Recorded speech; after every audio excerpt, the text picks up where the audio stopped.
What's up, everyone? Welcome back to the StrangeCast. This is just a quick PSA for this episode. It has changed. You'll see it's a lot of things that are happening in the podcast episode. It was planned for 2 episodes. A side A and a side B, essentially. It has now just become the one full length. It's going to be about an hour and 45 minutes. It's the full deep dive into the TV show news. We were going to split it first. And then during the middle of it, Adam was like, maybe we should cut this out. And I was like, actually, we'll just focus on this. So any news topics, we might move to the next episode. We might scrap some, but we kind of just pivoted because of the way that this episode was going. So I hope you enjoy the episode. Yes. Oh man, this is understatement of the century. I don't think we scraped everything. We have just wrapped and we're recording this PSA now. And I think there's still so much to talk about with this news piece. But yeah, just a quick PSA to let you know. So I hope you enjoyed the episode. Obviously, done a quick turnover time. We recorded on the Sunday the 7th, and this is coming out on hopefully Monday the 8th for you guys, because I know the news just happened as well. So I hope you enjoy this episode. Take care and enjoy.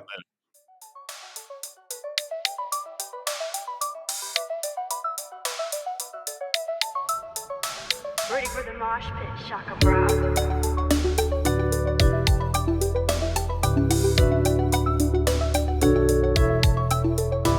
What's up, everyone? Welcome back to StrangeCast Play One vs. One Life is Strange fan podcast. This is episode 112, side A. I'm one of your co-hosts, Adnan Riaz. My co-host Adam Evil is here. Adam, you here? I'm here, and I know my entire testosterone level. I know exactly the number that I have. Testosterone boy. Yes. Testosterone boy. Late testosterone boy as well. We should put that in parentheses brackets, but we're here. Yeah, I literally woke up like 30 minutes ago, so. Well, we'll forgive, because you do put in the grind every week to get up early doors out of the two of us, so I'm completely forgiving the situation. But Adam, we're back, obviously. We're recording on Sunday the 7th. As you can probably see, myself a bit different. I'm still in London because I was seeing my brother and another very, very special person, which we'll talk about in the second part of this podcast. But I'm still in London, and we're just going to record now because I'm going to get this first part out as soon as possible, which will be, hopefully Monday the 8th of September, because there was big news over the weekend, breaking news. So we got lots. Yeah, breaking Adam, and we've got lots to talk about, and basically it's going to dominate this entire first section. So before we start, if you are new here, please do consider dropping subscribe on the channel, turn notifications, like the video, share your friends. We're almost at 2,100 subscribers. If you can help us get that would be fantastic. And StrangeCast is available on all podcast services. So we're available on Spotify with the video version, Apple Podcasts, we're available on all of them. Go and check us out. We have 50 plus ratings on Spotify. We have over 330 followers on there. Go and rate us, because you boost our visibility and you get instant access to the episodes as soon as they become available, so you can download them. Before we start, Adam, as well, PSA, the first part of our 2-part podcast episode with Michel, Koch, and also Luc Baghadoust. He said, I'm playing with you, because I was going to say bag of dust then as well, but I was like, no, I'll just do one. See if we can get you. Yes. Michael Koch, yes. No, but Michel Koch and Luc Baghadoust both came on our podcast, and obviously that is now available on the Lost Records Journal, so go and check that out via RSS feeds and YouTube. The second part will hopefully be out within a week or 2 weeks, depending on what goes on, and then we will be putting the full podcast out at a later date. I've kind of done it intentionally edited, where you can watch the full thing in its entirety without it being interrupted. So yeah, very, very, very thrilled to have that out there, and obviously go and check it out. Amazing feedback so far, so thank you so much for that. Adam, speaking of which, yes, should we get into our first piece of news, because it's our only piece of news for this? Well, aside from the miscellaneous, it's our main piece of podcast news. We better be careful. The cops are on you. Like, we gotta go before. Yeah, this is London, baby. This is what happens when you're in London. You get the noise. So I'm going to pull it up here for the first piece, and we've broken this stuff up and structured it in a way where it kind of makes it a lot more sense. So I'm going to pull it up for all our listeners and also the video people. As you can see there, the first piece of news is a big one, and Adam, we told you. We were teasing this as well, and we were saying it's coming soon, and here we go. Here it is. Man. Wow. Amazon MGM Studios orders Life is Strange to series based on the best-selling video game franchise the 5th of September. So this is Amazon MGM Studios press release. We again break this up in structure so you can follow us. So it says here as well, to start with, today Prime Video announced that it has ordered Life is Strange to series. Charlie Covell, End of the Fucking World, and Chaos will serve as creator, executive producer, and showrunner. The series comes from Square Enix, Story Kitchen. Story Kitchen's formerly DJ2 Entertainment, and LuckyChap, and is produced by Amazon MGM Studios. Dmitri M Johnson, Mike Goldberg, and Timothy I. Stevenson will executive produce under their Story Kitchen banner. Life is Strange will premiere exclusively on Prime Video in more than 240 countries and territories worldwide. And obviously, a big point here, which is what the actual game is going to be based on as well, which is based on the critically acclaimed video game franchise. The story follows Max, a photography student who discovers she can rewind time while saving the life of her childhood best friend, Chloe. As she struggles to understand this new skill, the pair investigate the mysterious disappearance of a fellow student, uncovering a dark side to their town that will ultimately force them to make impossible life or death choice that will impact them forever. Dun, dun, dun. Wow. Adam, Yeah. it has finally been announced. This project was announced 9 years ago in 2016. That was when the first news came out about Life is Strange. There was a rumored report that Amazon had picked up. Obviously, I'm waiting for the Shawn Mendes announcement. Please give me the vinyl Shawn Mendes soundtrack. But Adam, just based on the initial part there, reaction, let's hear it. I'm glad and also not surprised it's Amazon, right? Yeah. I'm glad because Netflix, if Netflix did pick it up and they're like, oh, it's just, oh, you don't understand production, they cancel shows after a season. Like you'll get one season, doesn't matter how good it is. There's some great shows that came on Netflix. Great teen coming of age stories. We're talking about oh man. There's a couple and I can't remember them because they just canceled for a season. So like how am I supposed to remember them, right? They came out like around 2017, 2018. There's like two particular shows. Anyways, but my point standing, they cancel shows after a season. I'm also not surprised it's Amazon because Amazon is right now on a big kick on like video game content, right? You have the Fallout series, you have the one that had like all the different anthologies of stories, right? You know which one I'm talking about. They want to get a kick into the video game content world. By the way, context for everybody. Like I said, I just woke up 30 minutes ago. So I feel like isn't there another video game show on Amazon? I feel like there is. I'm not sure. I can't remember off the top of my head if there's anything else there. The Last of Us was done, but that was by HBO. Yeah. Secret Level, by the way, was the one about the anthology. Okay. And then there's Fallout. I feel like there was one other show that they did, and maybe I'm just like dumb, but like they want to get on that content. So they know that the Life is Strange brand is profitable enough because why would they order if they didn't know they were going to make a profit off of it? And two, they did so well with the Fallout series. Like, why not kick it back to the Life is Strange series? So, and they did really, really well with Fallouts. They did amazing with Fallout. So, yeah, I'm not surprised. It's like I said, I'm not surprised it's Amazon. So was the Fallout show, was that an original story based in the Fallout universe? Yes. Sorry, I'm just opening up my window. It's drab outside. There's a bit of the catch though as well, isn't it? Because you set an original story within the Fallout universe, so you don't have to really worry about the major backlash of...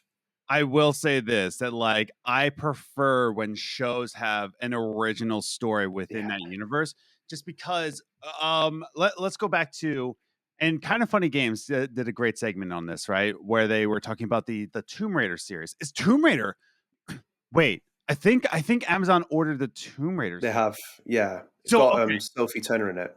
Yeah, and that's going to be on Amazon, Bridges as right? I think they're... Yeah, I'm not sure if it is on Amazon. I know that DJ2 Entertainment announced it. I kind of ignored it after I saw Sophie Turner because I wasn't really interested at that point. But that's probably just me. Tomb Raider TV series, because I'm pretty sure it has just been announced. It's not on there. Yeah, it was just greenlit in May. Oh no, May 2024. But yeah, live action series to begin filming. Yeah, Amazon has ordered for the Tomb Raider series. That was the other show that I was thinking of. So sorry about that. So yeah, they ordered. They got Fallout. They ordered Tomb Raider. They're ordering Life is Strange. So they got Secret Level. I'm not surprised. What it was going on about Kind of Funny Games. Going on a segment. Look at the Alicia Vikander Tomb Raider movie, right? Yeah. Where there's just like a stage by stage of the reboot game, right? Mhm. It was an interesting story. I own the movie. I have the poster right there. In fact, actually, I get to see a little tour. That poster right there. That's the Tomb Raider movie with Alicia Vikander. I love that movie. I went to see it in theaters twice. However, it was not a commercial success. I don't believe. You can correct me if I'm wrong in the comments, but because it was a like tell by tell of what the show, like what the game was, it wasn't fun to watch. It was just watching like a playthrough. Whereas an original story within that universe gets you that feeling of it, and you can set it into a cinematic standpoint. Like TV writing, movie writing, and video game writing are all completely different landscapes. So if you Yeah. make an original story that fits into television writing, it's Mhm. going to work better and it's going to give you the feel. So if you just use Max and Chloe, just like they used Lara Croft, right? Mhm. In other movies, right? If you just use Max and Chloe, but then again, I feel like people are going to be pissed either way. This is going to be a messy situation. Okay, so like I'll let you take The the floor, but yeah. Yeah, the Tomb Raider film commercially flopped is an understatement. It made less than half its budget back. It was a 90 to 100 million pound budget. Yes. I liked it. I own it. I saw it in theaters. I have the poster up there. I love it. Sorry. No, sorry, I just read that wrong. It did commercially succeed. It made double its budget. Oh, yeah. It was good. Okay. Yeah. Sorry, Okay. yeah. So it has made its budget. I'm looking the wrong way around. So yeah, it was all right. It was fine for that. I think the film was just a bit, maybe it just came out at a wrong time because it was based on the Crystal Dynamics story, and that story is like, is very like lukewarm with some people. The one that they were doing with the Did you see it? reinterpretation of Chloe Price. Did you see the Tomb Raider movie? With Alicia Vikander. Yeah. Yeah, I've seen it. Okay. Yeah, you liked it. Yeah, I didn't mind it. I don't mind the Tomb Raider reboot Yeah. one. I think that Tomb Raider reboot kind of went too much Uncharted, which is a bad thing because Lara Croft has her own identity, and they kind of didn't really play into it too much. And I remember I interviewed Rihanna Pratchett, who was the writer of Tomb Raider. When I was doing my dissertation. Yeah, I reached out. It was such a wild one because I was doing my MA. Lucky you.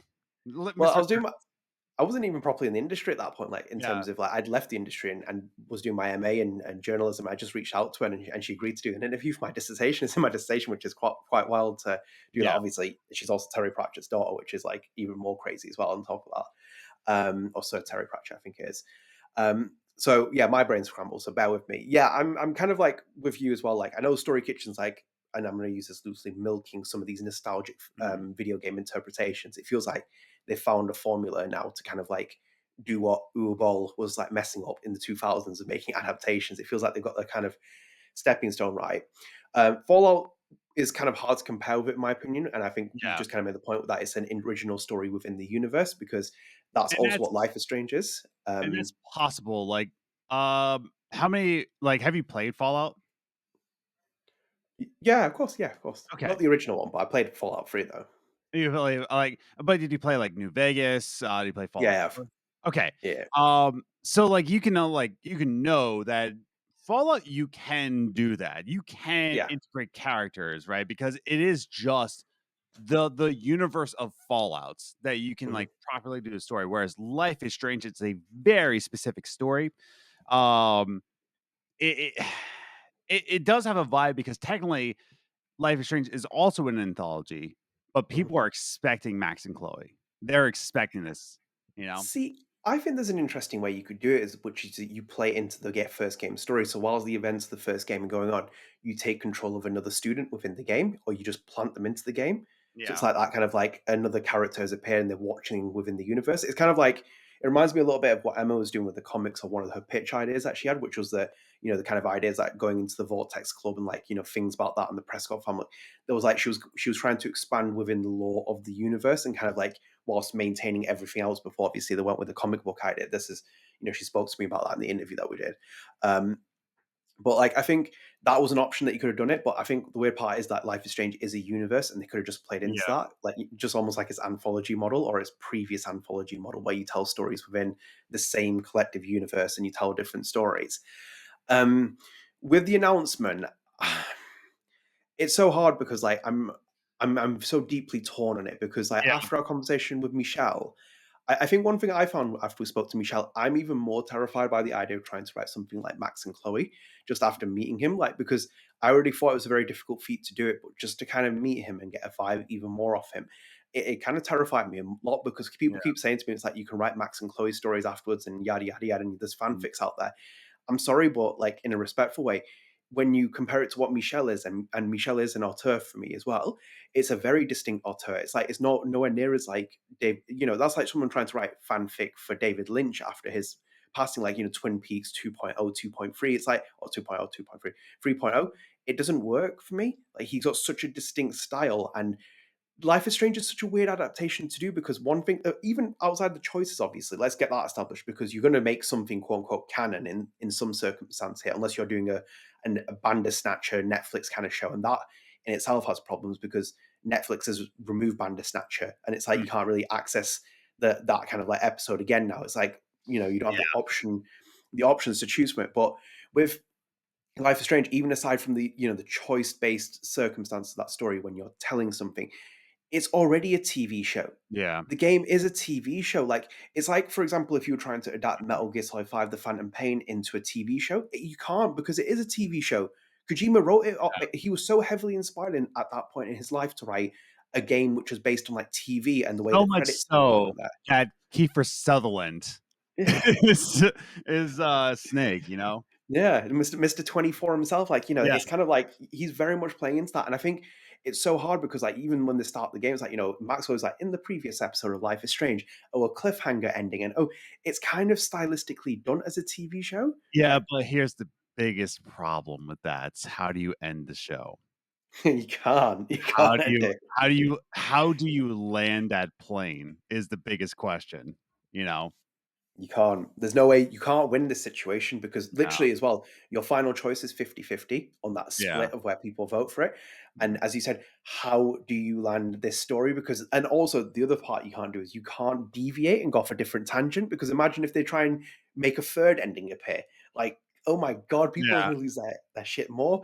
It's like, that's even more disrespecting what the Yeah. craft is of the medium here. It's It's like, just Max says like, "Wait, Chloe, what if we just ascend into heaven right now? Let's do this." And then that's how the show ends. ethereal style. Yeah, Play. exactly. Like Michel Koch style in the cabin. Oh, it's so crazy though. It's like it's so hard to kind of really determine how you do this because I don't think this is a win-win situation, and I feel very sorry for people involved with this because I don't think it's just the showrunner.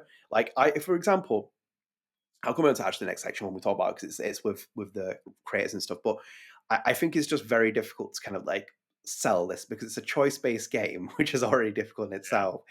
It's got two very polarizing endings.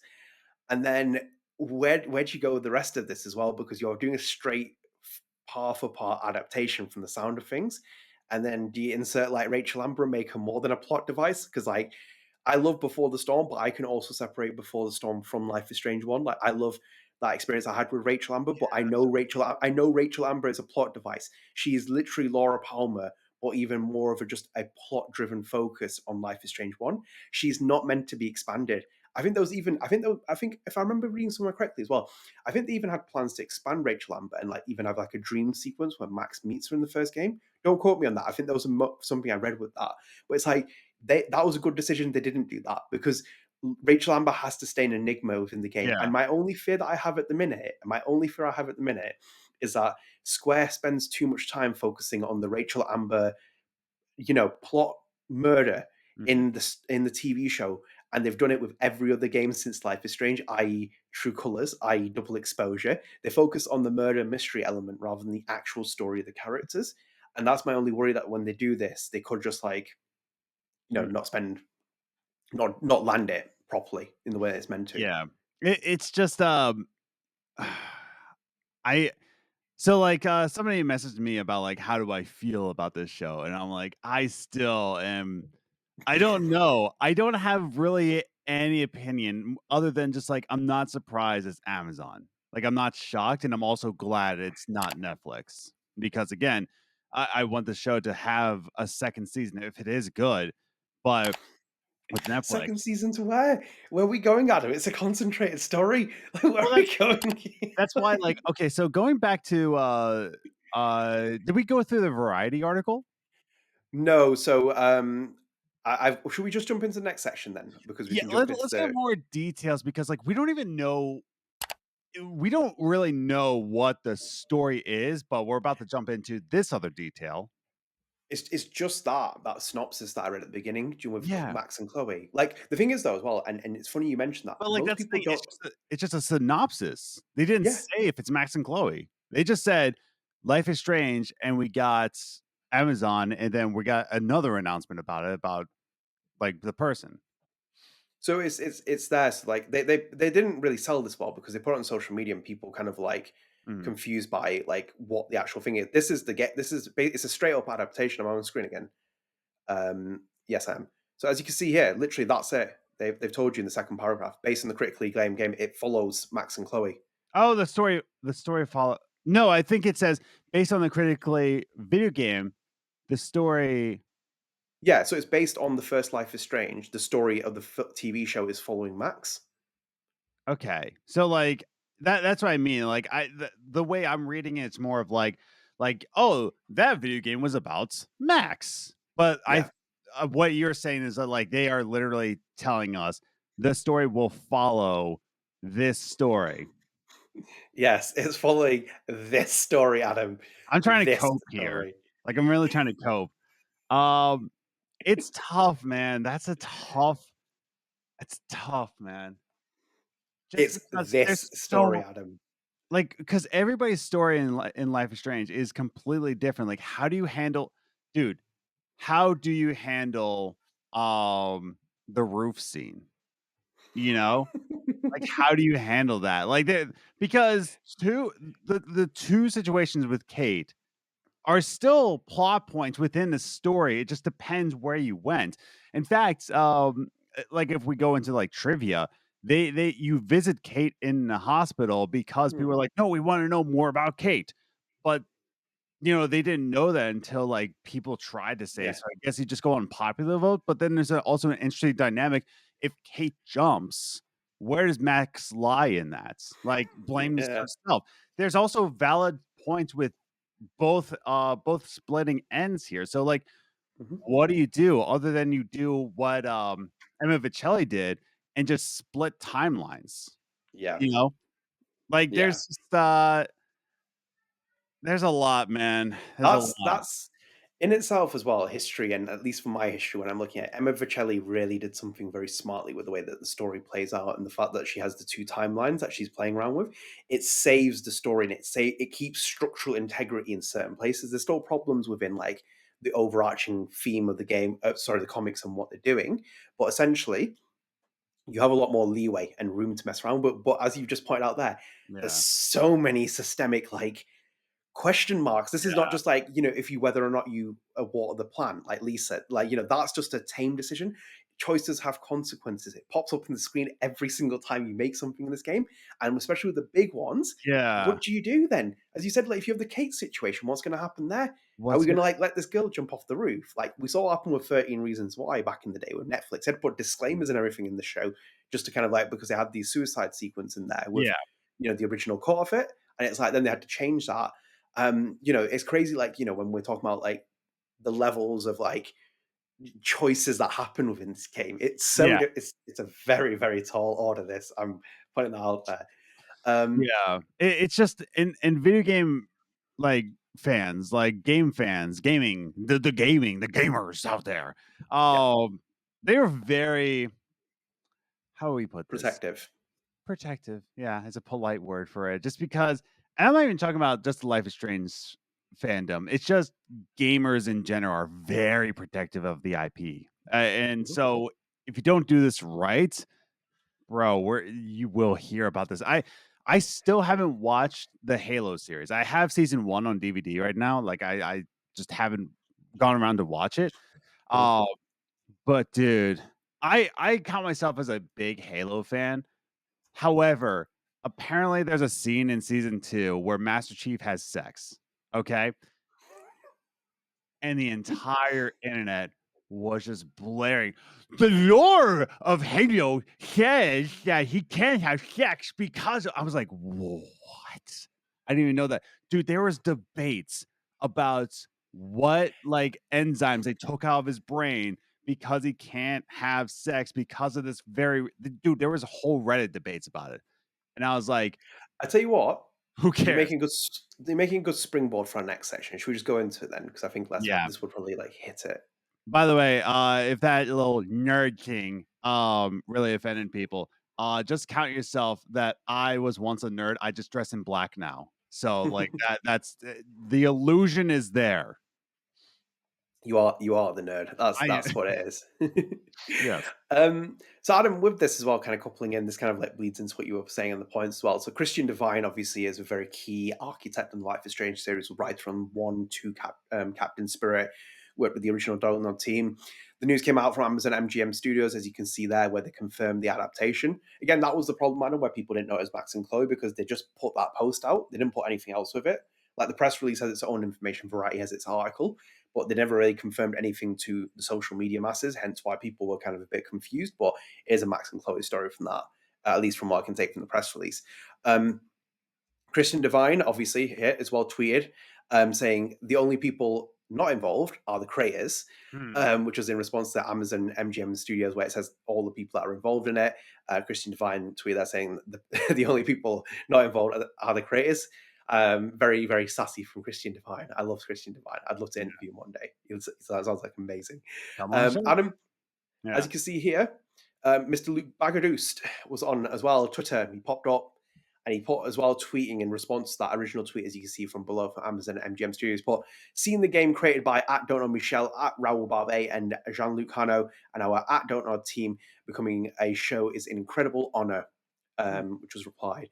And just to add on to that as well, Frederique Fourny-Jennings, who is the managing director of Don't Nod Montreal right now, the studio behind Lost Records, Blue Mirage, overseeing the productions that are being done by Michel and Luc, has put here as well in response to tweet, a game created and made by @Don't Nod Entertainment, @Don't Nod Michel, Jean-Luc Hano, and Raoul Barbet, and Luc Baghadoust, to name a few. To kind of fit into that ethos of the conversation. How do you read into those reactions, by the way? Because Christian Devine said what everybody else said, just in a less. How do I read into them? There's literally a Reddit thread that I was reading before of people trying to decipher what Luc was doing with his tweet. Because they were like, is he being ultra sassy right now by tagging all the people in there? And is he trying That's to what I mean. Christian Devine said what they were saying, basically like, hey, just letting you know that a game created by freaking us, everybody's in the party except for the guys who own the house that the party is in, you know? Thank you. It's the best metaphor possible. Yeah. Like, it's just what made Last of Us good as well, right? The Last of Us TV series was pretty good because the creator was like part of it, right? He just like said a couple things. I love the interviews. Sorry, I'm missing his name. Neil Druckmann. Yeah, Neil Druckmann. There was a couple interviews. Co-created. Let's just put that out there. Co-created because Bruce Straley is still the architect for me. Genius. Bruce what a Straley. man. Yeah. So, but yeah, like Neil Druckmann was there and he gave his inputs, but then the writers in the room just said like, well, we want to do it this way. Can we like implement two different ways? At least there was some back and forth, right? Now, Neil Druckmann leaving after season 2, does that say that he got tired of being told what to do? Maybe. I don't know. Says like, I gotta focus on Interstellar. I'm like, I think you have ADHD and you hate being told what to do. Blah, blah, blah. But and then even so, the Fallout series was, Todd Howard was in the room for that. So like all of Bethesda was backing that up. Xbox was backing it up. This one, like everybody's been saying, the whole party's here. Oh, where's the homeowners? Where are the homeowners here? Yeah, like that's just it. It's true. Yeah, no, because like as I said, like I think you're right, and when you said Interstellar before, it's intergalactic. Get it right for Neil Druckmann. Put Oh, respect on right, his name. Interstellar, yeah, Intergalactic one. Um, Yeah. well, I've a big because obviously I know how The Last of Us part. I haven't watched the TV show. I will watch it, but like I know how it played out with obviously Craig Mazin and like how people reacted to it. So I was like, well, there's your understanding of like how TV shows I usually roll didn't out. watch season 2 because of the middling, like some people absolutely loved this season 2, and some people were like, "This was awful. This is just Yeah. awful." Same reason why I haven't watched the Halo series. I'm like, I have it. I own season 1. It's Mhm. just like popping in that DVD. I'm like, I'll get around to it. Yeah. So it's hard to really decipher what Luke is saying by those tweets or what he's saying. Because I think I think people, he's very much a professional, and he probably is very much an honor for Don't Nod to see like their game continue a legacy and stuff. But obviously, it still hurts to kind of see your product being spun off without the creative vision of the original person. Um, because obviously, like one of the things I think about as well, like you're doing a TV show without any of the key creatives. Mm. And like one of the experiences you have, for example, with Life is Strange and even Lost Records, both Olivia Lepore and also Hannah Telle got to meet Michel, Mm. and who is Max and Swan Holloway based off really heavily, Jean-Luc Carnot and Michel. Like it's that introvert kind of part of it. And when you get to meet the person, it really does strike you a little bit. You're like, oh, actually, this makes a bit more sense, and maybe I could ask this creative for Yeah. for a bit more input. I would genuinely be terrified about writing for Max. I really do think she's so difficult to write for because I Yeah. think she's so multifaceted. Because I've always said that there's a Look at component of double Max in exposure.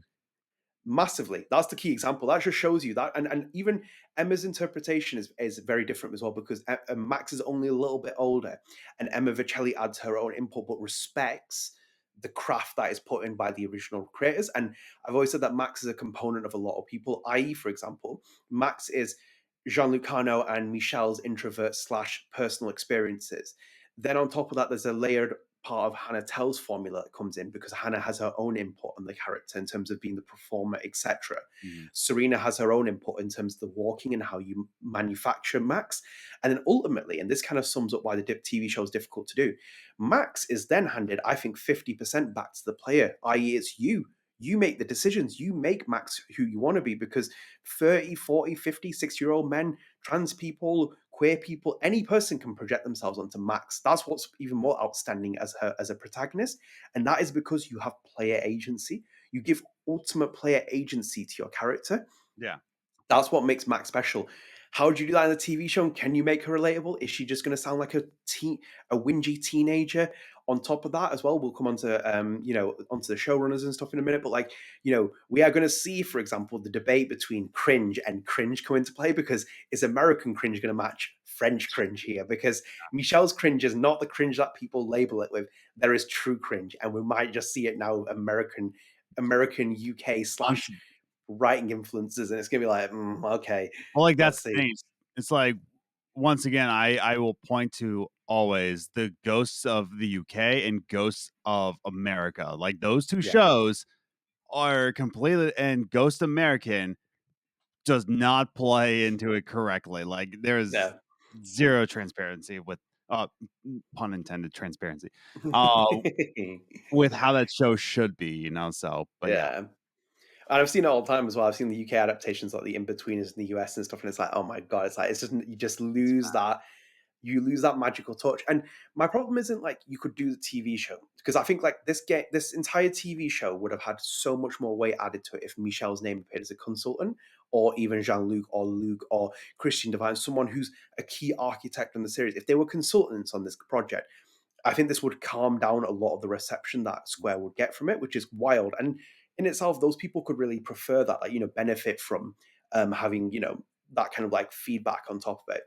My issue isn't with people working on it, and it's not on the people we'll be talking about. We'll come on to it in a minute with Charlie Covell and other people, and it's not about the showrunners. But my main thing that I take away from it is like, for example, Brian Fuller is one of my favorite showrunners ever in TV. NBC's Hannibal, Pushing Daisies, American Gods. He did amazing on NBC's Hannibal. I think it's one of the best TV shows ever made. And yet he does something which is that he doesn't need Thomas Harris's influence, because what he's doing is he's taking the stories and ideas from Thomas Harris's novels and then adapting them, because obviously when they did the TV show they couldn't do Silence of the Lambs because the rights were in a different place. They had to mainly follow Hannibal and also Red Dragon, and he takes his own influences and applies gothic kind of like style to it, etc., etc. That's fine. The difference is, and that's why I'm bringing this comparison, you can't do that with Life is Strange is too concentrated. It is way too concentrated. It is concentrated from the mind of a guy who, and two guys, let's put Jean-Luc in this, two guys who are heavily inspired by Stephen King, David Lynch, all kinds of various things. Even when we're talking about House of Leaves as well, for like Lost Records, anything and everything that has touched Jean-Luc and Michel, they absorb as an influence and then add their twist to it. So they have a very distinct style of it. You can't do stuff like this. And it's the same with like, I remember the famous example when Stanley Kubrick was meant to direct, wasn't Close Encounters of the Third Kind, which is the one with Harley Joel Osment in it. What's the film called? Oh, space all film. the Was it AI, Artificial Intelligence, the film? yeah, I've never seen that movie actually. So it's interesting that, because the idea was that Stephen King, that Stanley Kubrick was going to direct that film, but he passed away. I think I'm going to mess this story up. I think he passed away when he was directing it. Steven Spielberg took over and did the rest of the project. It's got Harley Joel Osment in it, and you can see that there's like a lot of discourse about what happens there. Like, you know, the styles change. Another recent example, Batman versus Superman, is it, with Zack Snyder and Joss Whedon when he took over as well. Two really key clashing styles is what I'm getting with the point here. So when you've lost the Don't Nod team and you've lost the creators of the franchise, that is going to bleed through. No matter how much of a fan you can be, it's going to bleed through. I'm a huge Life is Strange fan. I love this stuff. I can't write like Michel. Can't write like Michel. Are we Life is Strange fans? Just about. Okay, just barely, just enough to do this show. I think, do you know what? Abby asked me that question recently. She's like, "You're a fan, aren't you?" I was like, I yes. mean, yeah, it's like we dedicate every week to the franchise. So yeah, I think we're fans. I'm not the biggest fan compared to other people, but yeah, like I think I think like that's a really big conversation to be had. So I think, like, you know, them not being involved in it is a big sign of, like, comes across as a bit of a red flag. You can't really avoid it, to be honest. Because again, like, the best adaptations come from, like, hey, the creators are there to just give their pieces, right? Yeah. With the Halo series, I don't think any of the creators were in that room, and that's why it just went the way it did. But again, the first season of The Last of Us, that was a good series. That was a really good season. That's because Neil Druckmann was there, going back and forth with Craig Mazin. And again, Fallout was really, really good. Fallout was amazing. Yeah. Did you see the series, the show? I never really watched it. No, I never got around to watching it. It was, if you're a Fallout fan, which I'm pretty sure you are, you're like indifferent. Yeah, I've never really got into the genre. I get the appeal of it, just never, not my genre kind of game. I will say this: it was such a good show that, like, even my wife Liz, like, she's never played Fallout, like, never. She's watched me play Fallout, of course. Yeah, I'm a freak. But she loved the show. It was a really good adaptation because Todd Howard was there, going back and forth, like, saying, like, this is what. Not saying that Todd Howard is the god of Fallouts. That goes to, and again, I'm sorry, I'm just waking up. I can't remember names right now. But the original Obsidian people that did Fallout. But what I'm saying is that Todd Howard knows Fallout. Todd Howard knows the cinematic Fallouts. Let's put it that way. But Michel not even being in on this. Like, yeah, we don't even know where Raoul Barbet is. I didn't want to ask him. I told you, Adam. I told you we are all living Raoul Barbet's dream. One day it's going to wake up and it's going to be, that's the universe. It's like the Matrix. We are all in Raoul Barbet's dream. Yeah, like, that's like, I didn't want to ask them on the show because I didn't want them to be like, oh yeah, he's in hiding, right? He's on the top of Mount Everest right now. We don't know where Raoul Barbet is, so, like, for him to be involved, we don't even know. But yeah, like, for Michel not even to be involved in this, it's kind of whack, you know. And that's what, by the all way, these are about, you know. One of the things, because one of the other things you have to remember as well, we talk about key architects. Philip Bach did the voiceovers for, obviously, Life is Strange 1, 2 Captain Spirit. And Philip Bach appeared in the YouTube comments of one of the posts that we made and was like, I wonder if they're hiring. Yeah. along those lines. I've got the actual message. I screenshot it before somewhere, but I put it somewhere else. And I was like, "You ready for it?" I was like, "Oh yeah." There's another really key member of that first couple of games that was doing the voice direction. Is that's not there? I was like, Yeah. huh. I was Yeah, like, oh dude. dear. And that's the thing, man. It's like no one is involved. No one from the I Don't tell you Nod team. what, Yeah. because you're talking about, should we go into the next topic then? Because I think if we're talking about people involved, it'll probably kind of Yes. bleed in quite nicely with this. Let's talk about the Um, people involved. because I think this will be interesting from your perspective. So obviously we'll go into Story Kitchens. Obviously we've got Story Kitchen involved in there, which is formerly DJ2 Entertainment.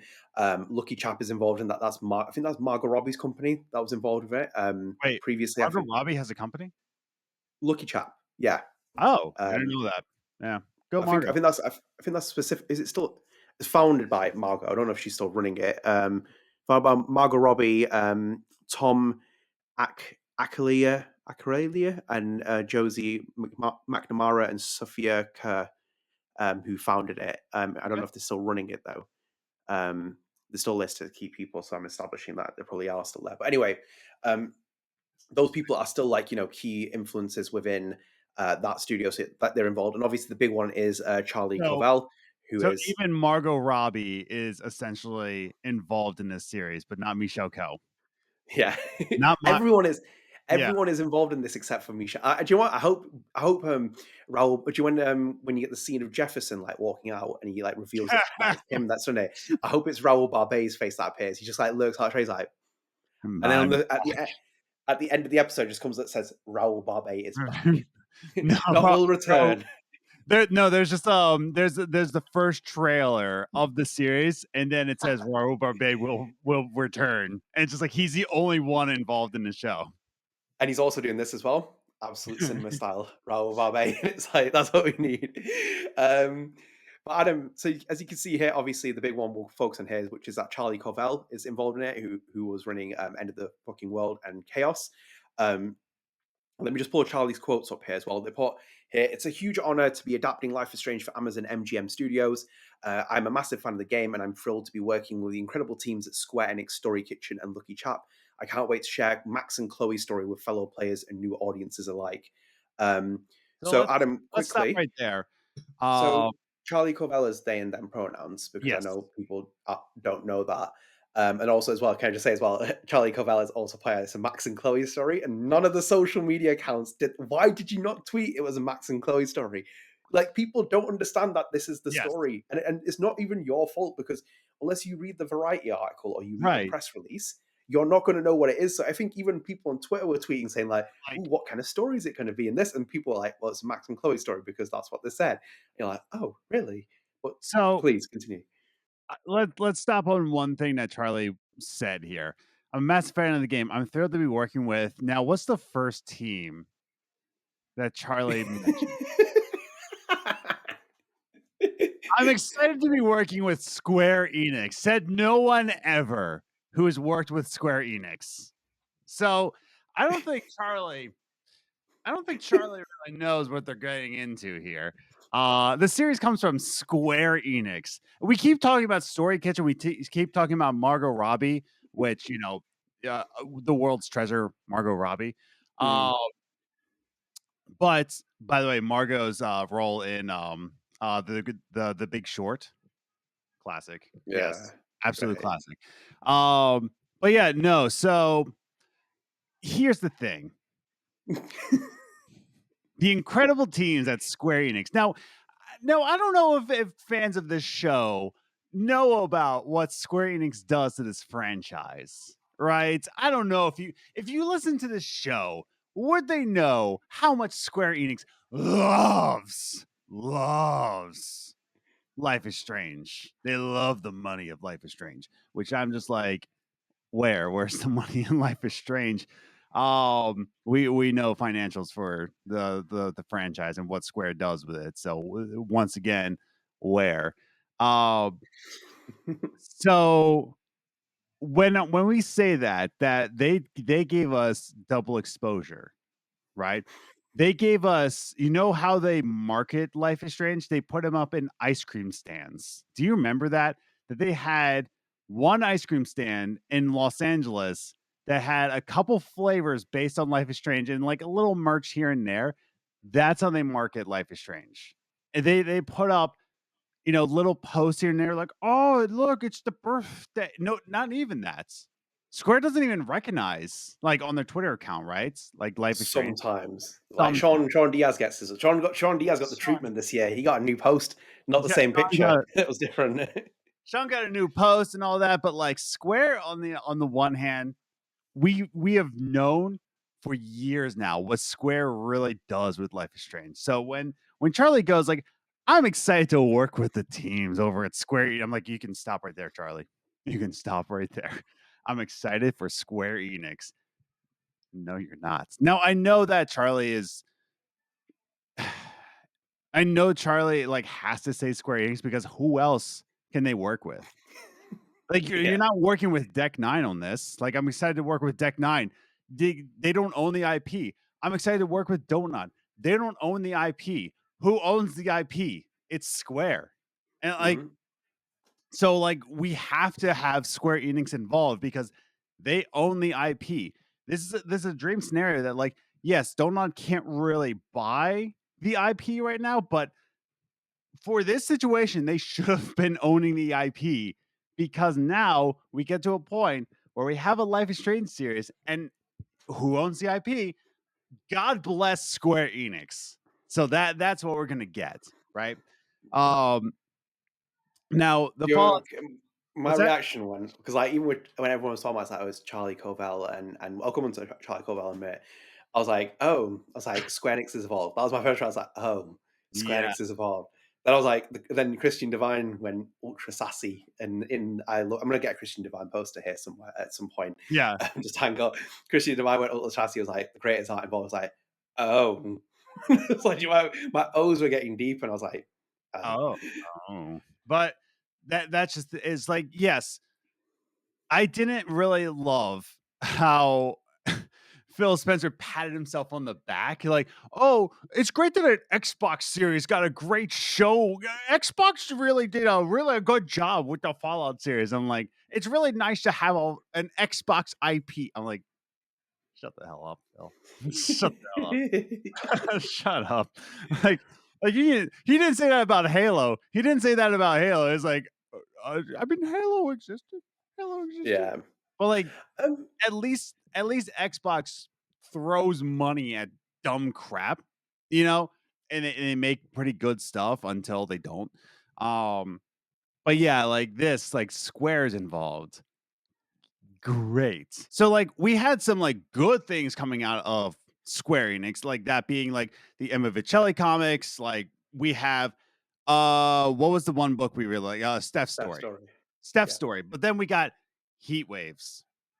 Right. Then we got Heat Waves. Like since Steph's Story, we've just gotten like kind of slop, So I don't think really Square cares because once again, let me bring up they put up an ice cream stand.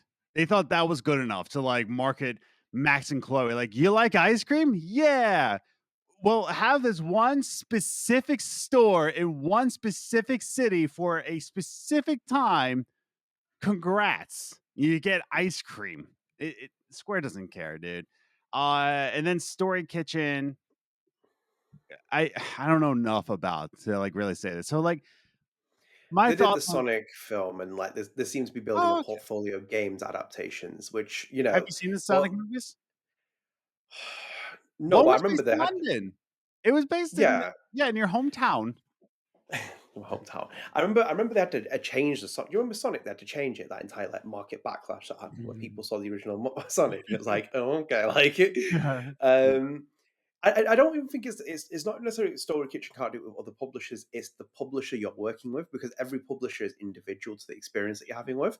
And with Square, like I will come on Square in a little bit because there's another part of the topic. I think with Charlie, do you know anything about Charlie Covell? Because I know at the end of the fucking world, at least. I went through Charlie's IMDb.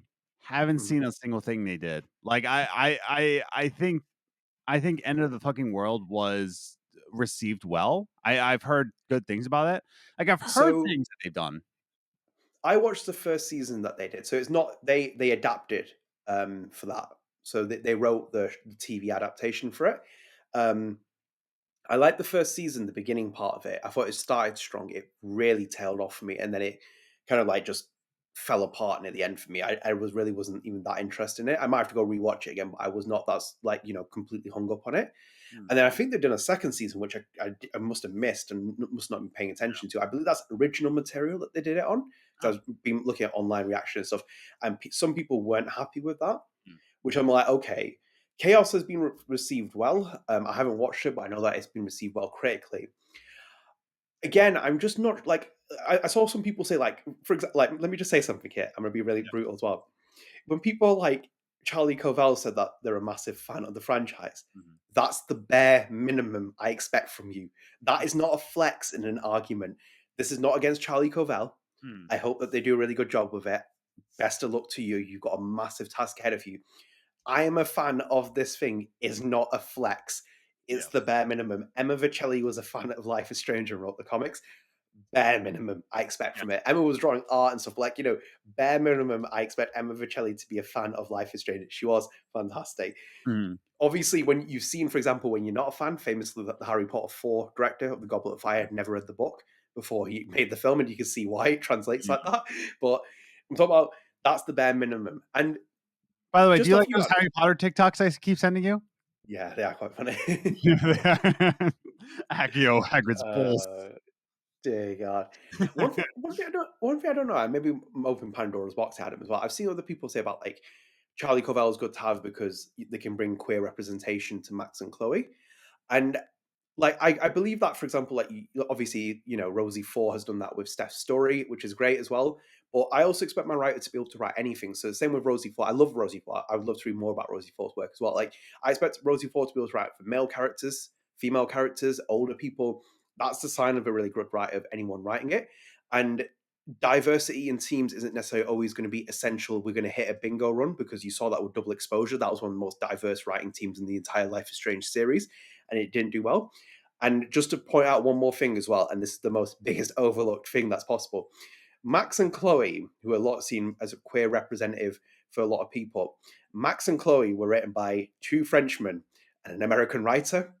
So, and who are both men in their middle-aged men from that. So what I'm trying to say is anyone can write Max and Chloe, whether you're a man, woman, whoever you are.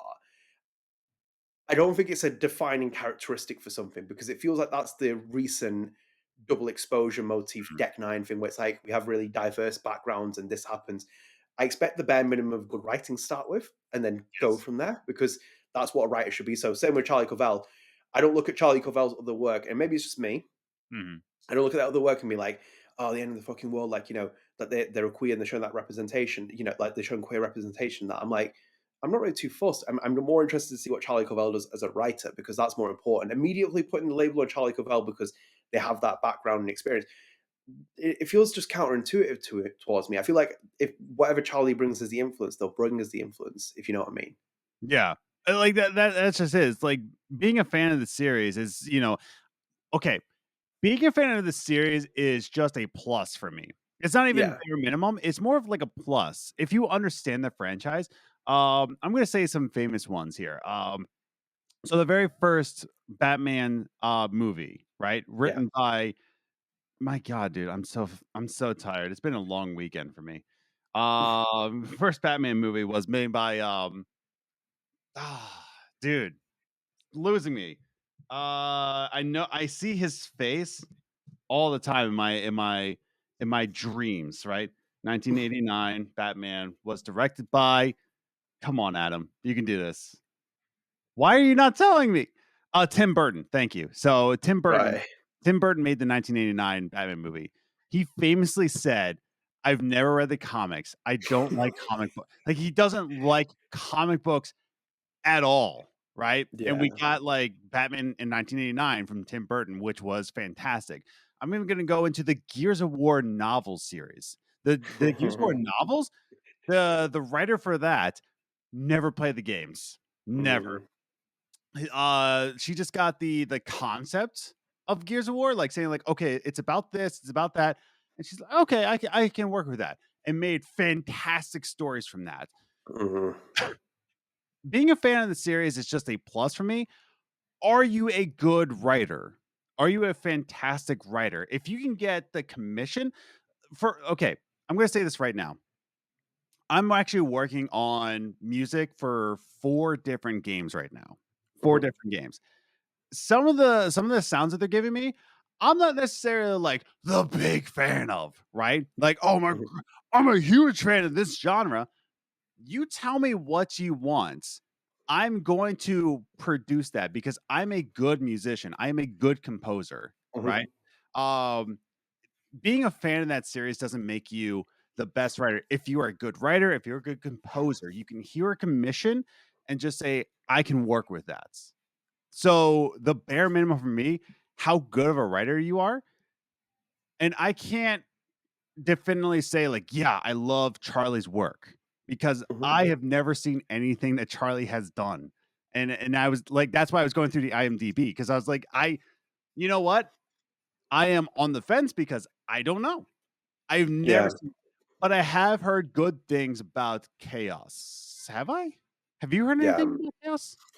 I've heard a lot of people love it. It was Yeah. critically acclaimed. It was critically well received as well. So it seems like one of those. I've not watched it. It's one of those ones I've not watched, but I've seen the end of the fucking world. I don't agree with a lot of people's opinions on that. I think it starts off strong, it tails off towards the end, Yeah. and then I've seen the second. I haven't seen the second season, but I've heard other people have seen the second season and didn't really enjoy it. And that's more Charlie Covell's work on Yeah. that specifically. Um, That's what I mean. so I think Charlie has done some good things that people have enjoyed.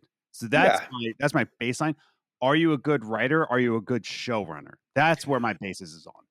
and on top of that, this is where the arguments. This is why I'm sitting here very, very even beyond Michel not being involved in it, even beyond not necessarily wanting a TV show. Or get rid of all those other arguments, right? Get rid of all those arguments. My position really relies on, and it's not against individuals. And I think people mislead this as well. I've seen sometimes where when we make the Dmitri M Johnson jokes, it's not about Dmitri M Johnson in that kind of sense that you're misinterpreting what we're saying as well. What we're saying with that is Mhm. he could be a fantastic person that runs this company, does all these projects. People have obviously loved some of the stuff that Story Kitchen has produced. It's about, for me, sitting here being like, any fantastic person can be brought into this project Yeah. and do Life is Strange justice in certain kind of ways, right? But ultimately, it depends on how much Square Enix is going to relinquish control on the IP for this project. Is Mhm. it hands-on? Is it fully hands-on? Is it fully hands-on in the same way as the games? All those other different discourses that happen online that have appeared as well. What level is Square Enix's influence on this project? Because, for example, even with the Titan stuff as well, they license the IP out to them as well. They might not be directly hands-on with it in that kind of way. They might just license it out to the people. But Square Enix's name to be attached from the opening, that is also, for example, from media in terms of marketing. I can see why it's marketing, but how involved are they? What are they going to creatively change? What are they going to add? For example, here's my fear with little things you can change. We've seen it. The remaster collection did it, for example. The big one being, for example, when Michel chimed in online and said, "Why is Max crying at the end of the game?"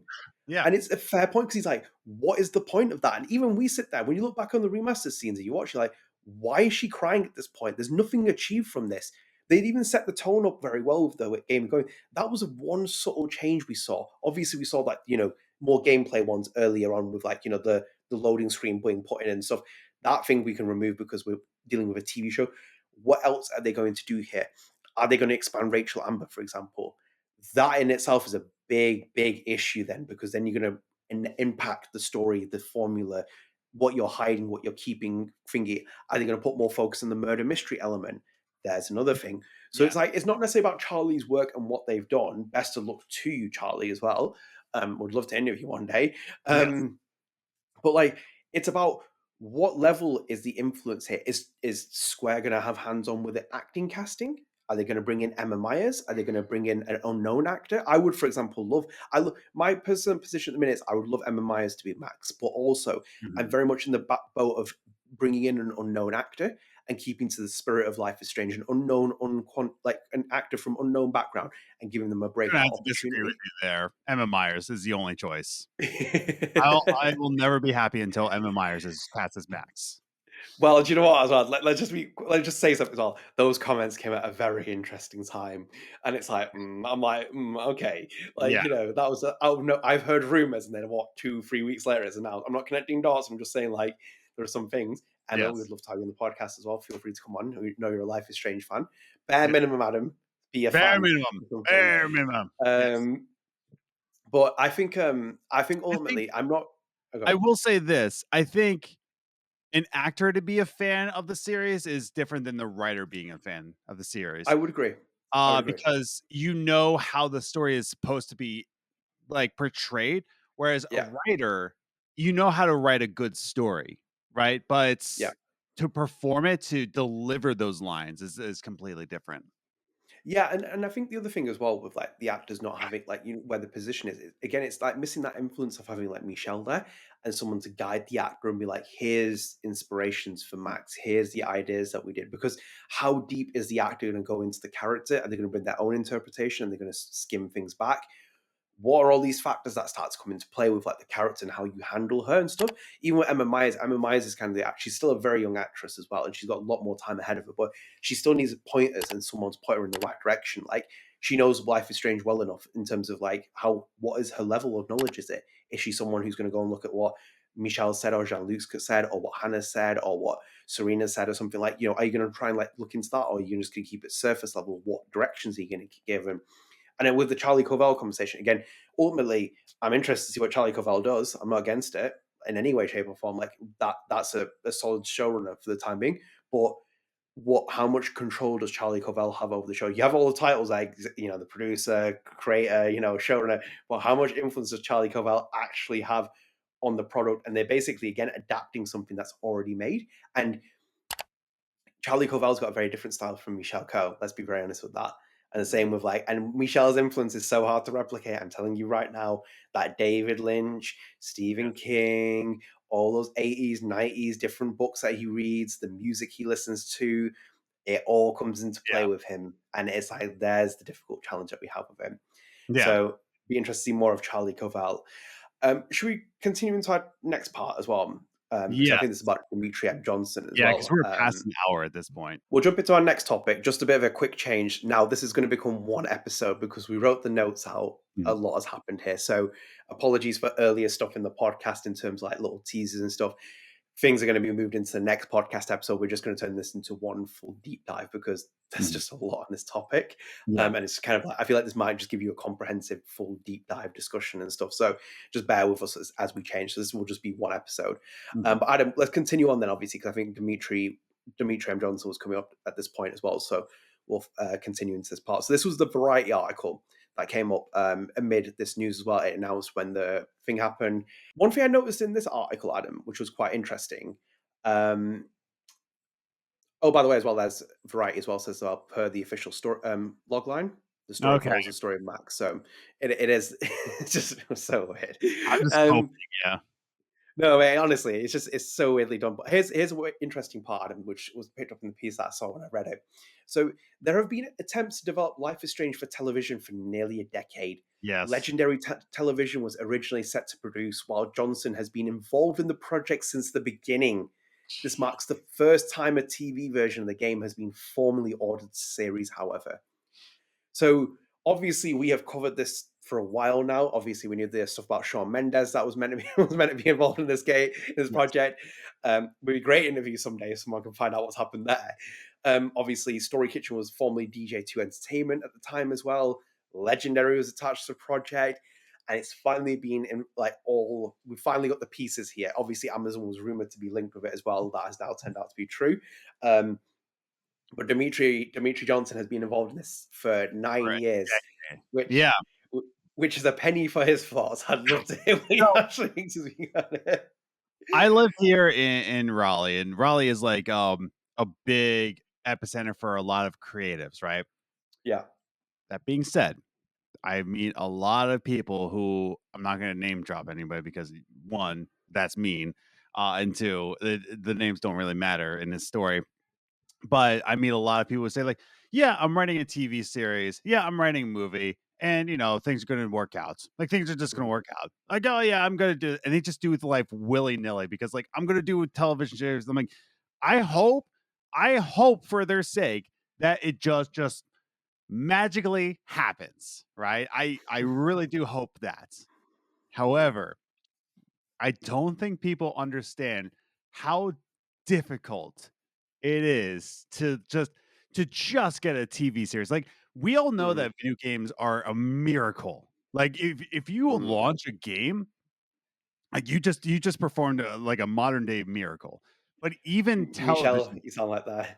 yeah, like it really is. Like, if you haven't read Blood, Sweat, and Pixels yet, Mm, please read Blood, or even just listen to the audiobook, Blood, Sweat, and Pixels. Like, video games are a miracle in of itself. But entertainment industry in general, to get mhm. anything out, I don't think people I don't think people here who are like, yeah, I'm just writing a television series. I'm like, Dmitri, a decade. He's been trying since Life is Strange at its peak. Like, it was at its like peak core. Like, dude, this Yeah. game sells. And they're like, oh, maybe. And it took 9 years. 9 years, man. So like it's not easy, man. It's not easy getting a show off the floor, you know? Mm. Which is You why ever play? it's what's that? Oh, go on, sorry. No, go on. Continue. It's why it's a shame whenever Netflix cancels a series after season Mm, 1.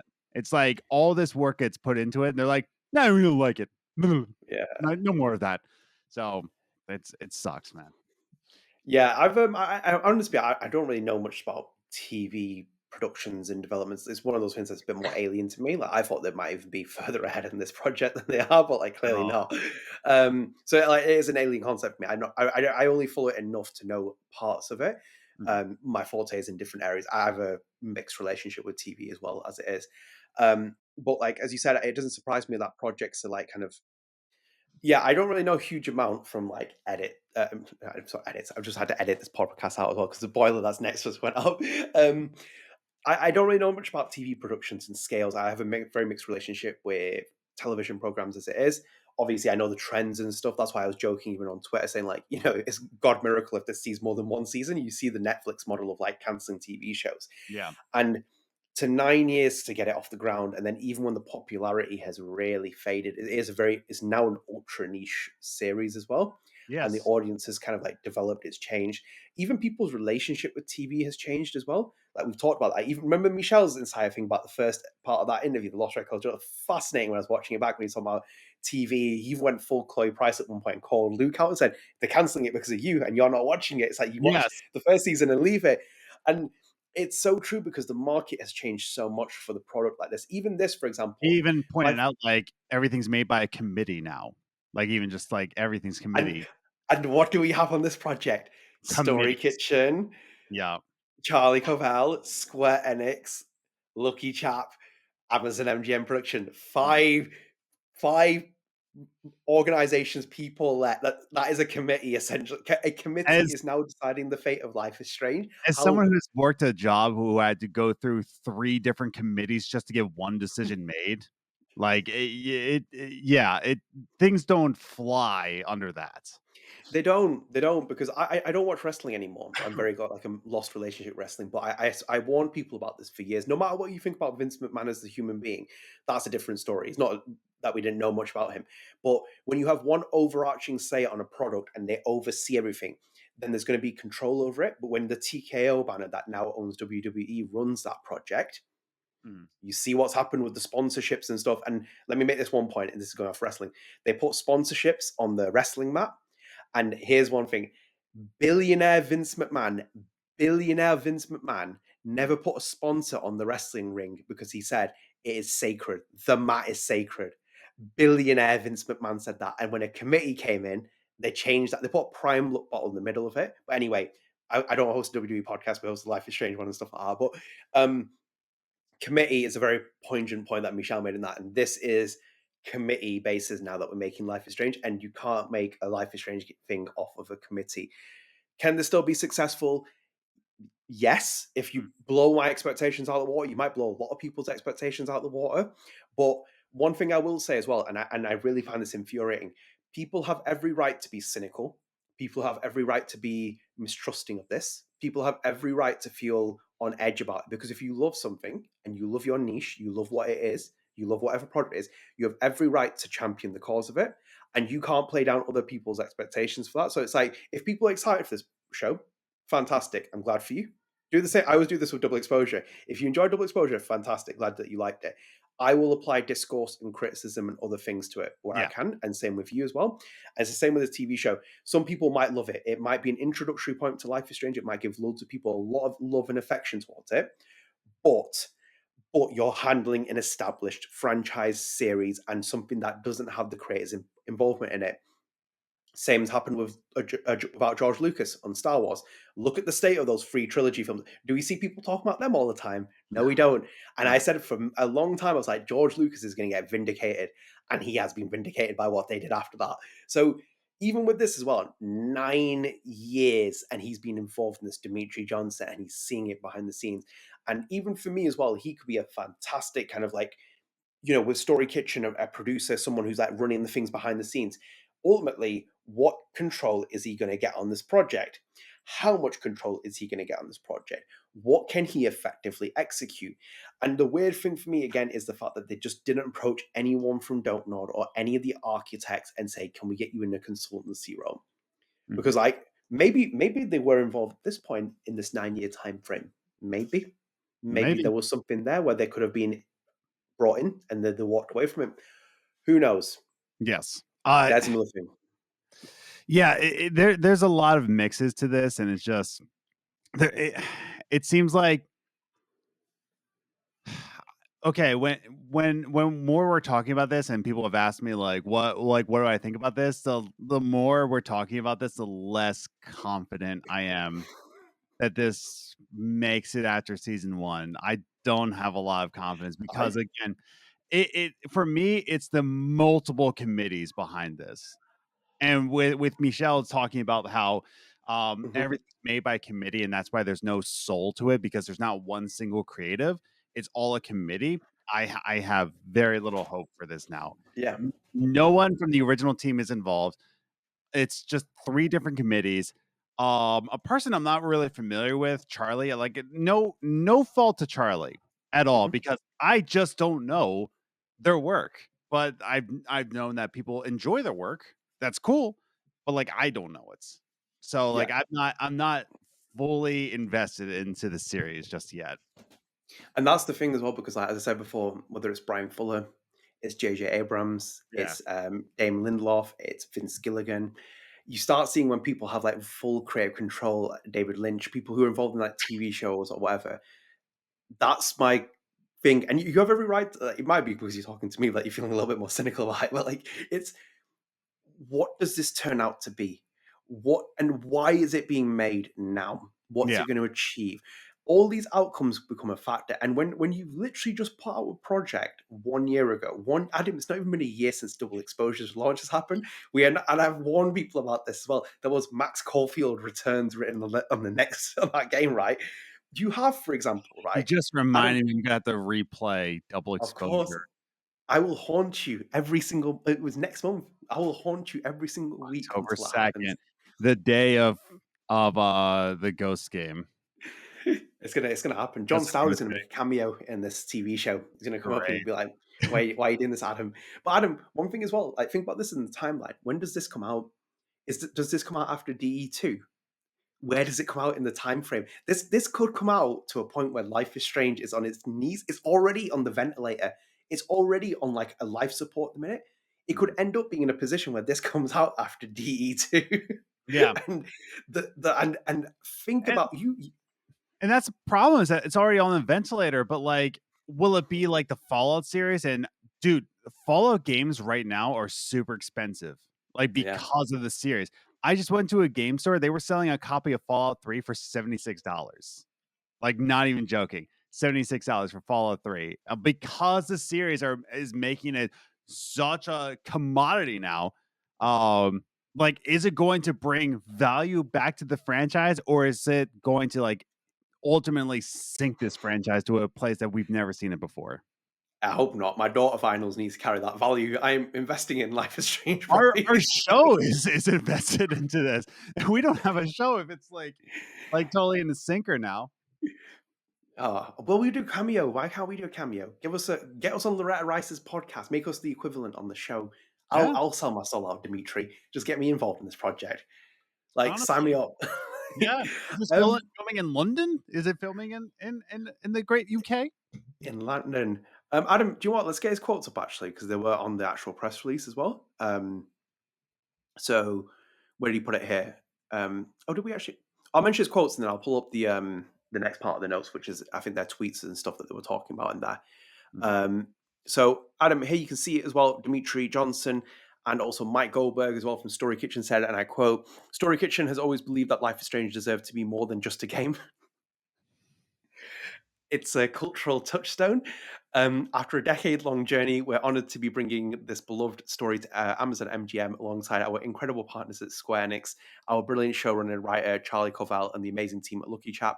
Together, this thoughtful assembled dream team is ready to share Life is Strange with the world in an entirely new way. Did John Stauder write that? Yeah, like it's just a pat on the back there. Like this assembled dream team, a committee. So like the dream team is a committee once again. Where's okay? You know what the dream team would be?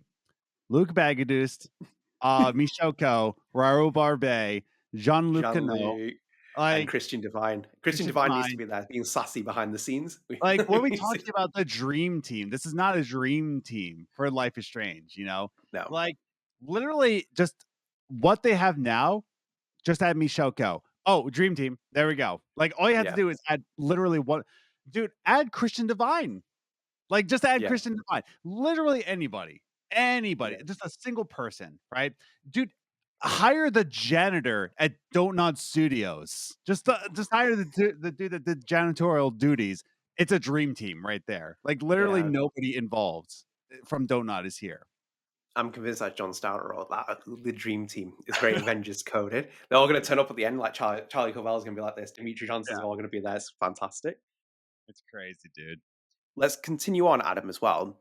So I'm going to pull up Dimitri's quotes. We're coming towards the end of this. We're just going to focus mainly on this topic because it just makes a lot more sense for you guys because it's the news. And we'll move things over to our next episode.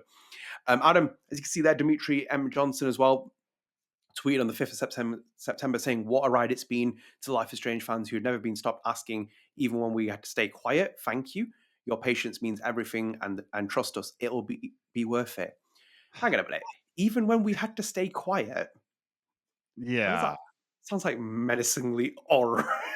Stay quiet. It's just like, yeah. And it will be worth it. He keeps saying, I hope it is. I hope it is worth it. You know, like my greatest hope is that this brings the Life is Strange franchise to new heights. Like that's what I do hope for. But I don't know, man. It's just such a gamble, you know? Like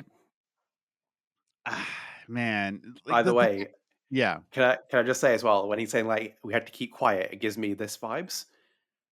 Which I'm going to pull up on screen. Just Ben Stiller from Happy Gilmore's got the finger and he's talking to Happy's grandma. Oh, by the way, I did see Happy Gilmore too. I've not. I refuse to watch it. I know what keep refusing. Keep refusing. Yeah, it's just milking it. But that like the Happy Gilmore conversation brought is just basically milking nostalgia, and they're doing this with video game adaptations. Some of them are good. Okay, I get it. Yeah, some of the TV shows are good, but does Life is Strange need a TV show? Like that's the first question you start with, and it's just a no. And I get it. Capitalism, ultra capitalism. Let's make money off it. Yada yada yada. And also, like you get through Happy Gilmore 2. It's just Adam Sandler having fun with his friends. Like it's like having a day with his buddies and his daughters. Like his daughters are involved.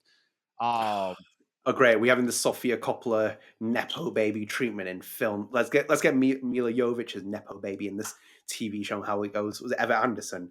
Yeah. Let's see how it goes. Like the thing is, like you can at least tell that Adam Sandler just wants his family involved. Like throughout his movies, it's just him having fun with his daughters the entire time. But you know, Netflix just makes money off of it. Adam Sandler has a good time. Adam Sandler has so much money right now. He doesn't really need to care anymore. He just like makes like stupid crap with his friends at this point. He's just like, I don't really care. Do you remember that one thing that's really aged well? Do you remember that South Park episode where Cartman's the Osmo 3000 and he pitches 150 film ideas and 98 star Adam Sandler? Yeah. So true. It's so Yeah, accurate. it really is. That's Netflix right now. That's just Netflix. Yeah. Yeah, but even the thing with what you said about happy, like, Adam Sandler wants is like, kids in it. It's like, yeah, but I want to be rich, but we don't do everything that we want to, like, get in life. Come on. It's like, if you want to put your kids in something, make a new film or something, make it for Yeah. your own money. It's just annoying seeing that. But anyway, let's go off a rant. Adam, adding on to this as well, because we're The other coming Adam, near the end yes. of this. Yeah. Story Kitchen as well. Tweet Adam as well. Say it's official. Our Life is Strange. Our live action Life is Strange series has been greenlit at Amazon MGM Studios, written and showrun by the brilliant Charlie Covell. The series will bring Max and Chloe's unforgettable story to the screen for the very first time. Again, Max and Chloe's story that's happening there. So that has been pointed out there. And yes, I think there's one more. Is there? I think that's the next part. Yeah. So basically, we had the reaction from them. So that's that. Oh, am I pulling up? Did I pull it up on the screen or not? No, I don't know. No. What? I don't think I pulled up on the screen share that. No. Did you see the Story Kitchen tweet? Nope. Oh, that was weird. I just read it out whilst I was doing that. But anyway. So yes, that's all that's sorted for you guys. So there you go. You can see it on the screen as well. Story Kitchen's tweet, Dmitri M Johnson's tweet, in case it's not come through the recording. It's a little bit of a car crash, but as you will. Adam, should we go into our last piece of news as well? Yeah, let's do this. To wrap things up here, and I'll just pull it up for the sake of it, which I'm not sure if it keeps pulling up or not. The screen share's having a bit of an issue there, pulling that up.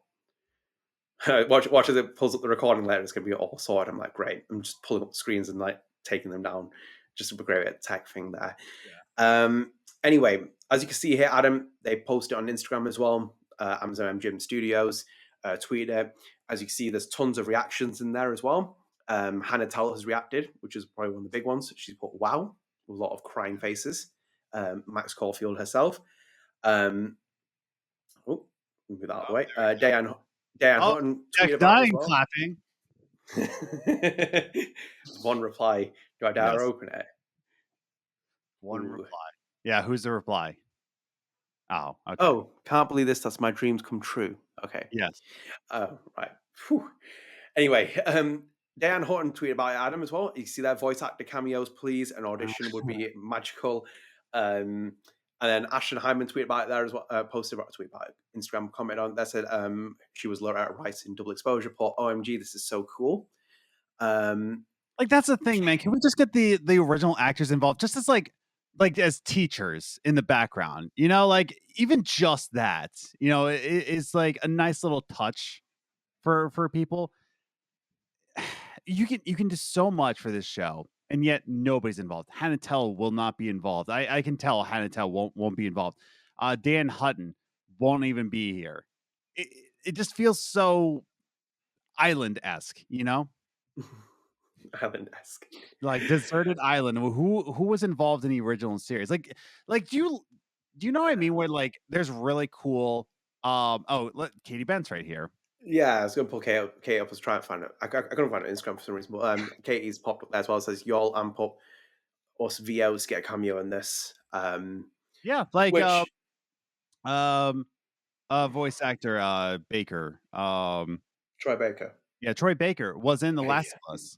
But like he was in The Last of Us. It was like a nice little cameo where it's like, hey, it's Troy Baker. He's in the series.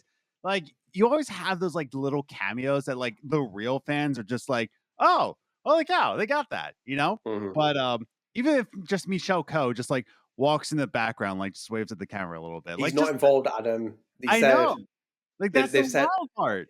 Christian Devine has said that they're not involved. That's where it comes down to. But I agree with what you're saying though, because I remember when I interviewed Gonzalo Martin and he said that doing that live action Sean trailer that they did for Life is Strange 2, he had to re-audition for that. And it was like, it wasn't planned like that. He actually got involved with that process. I don't think they're going to do it with every actor. Like one thing I don't know about this as well, actually, because it was planned to be a live action series. I don't know if it's still a live action series either. It doesn't say it in the press release. Yeah, it doesn't say it in the press release specifically or anything like the Variety article. None of them mention it's live action. Like the previous ones we did, during the ones we were covering, we were covering it saying it was a live action TV show. Nothing specifically in here has said it's a live action. Not even the Amazon MGM Studios one, which I'm just to kind of finger, like, I don't know if it still is or not. Like maybe, probably is.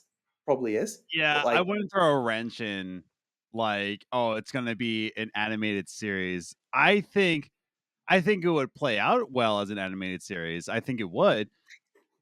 But I don't think the market is for animated series. The fact that we're getting live action Disney movies, the market is not for animation anymore. In fact, even more so, I read an article about the King of the Hill series and how like it's lost its touch with that watercolor marks. And the creator, Mike Judge, he actually said like, well, we would love to do it in the original art style, but that technology no longer exists. It's all digital now. So that flat kind of looking animation for King of the Hill, that's only because the technology is just flat now. It's just so flat.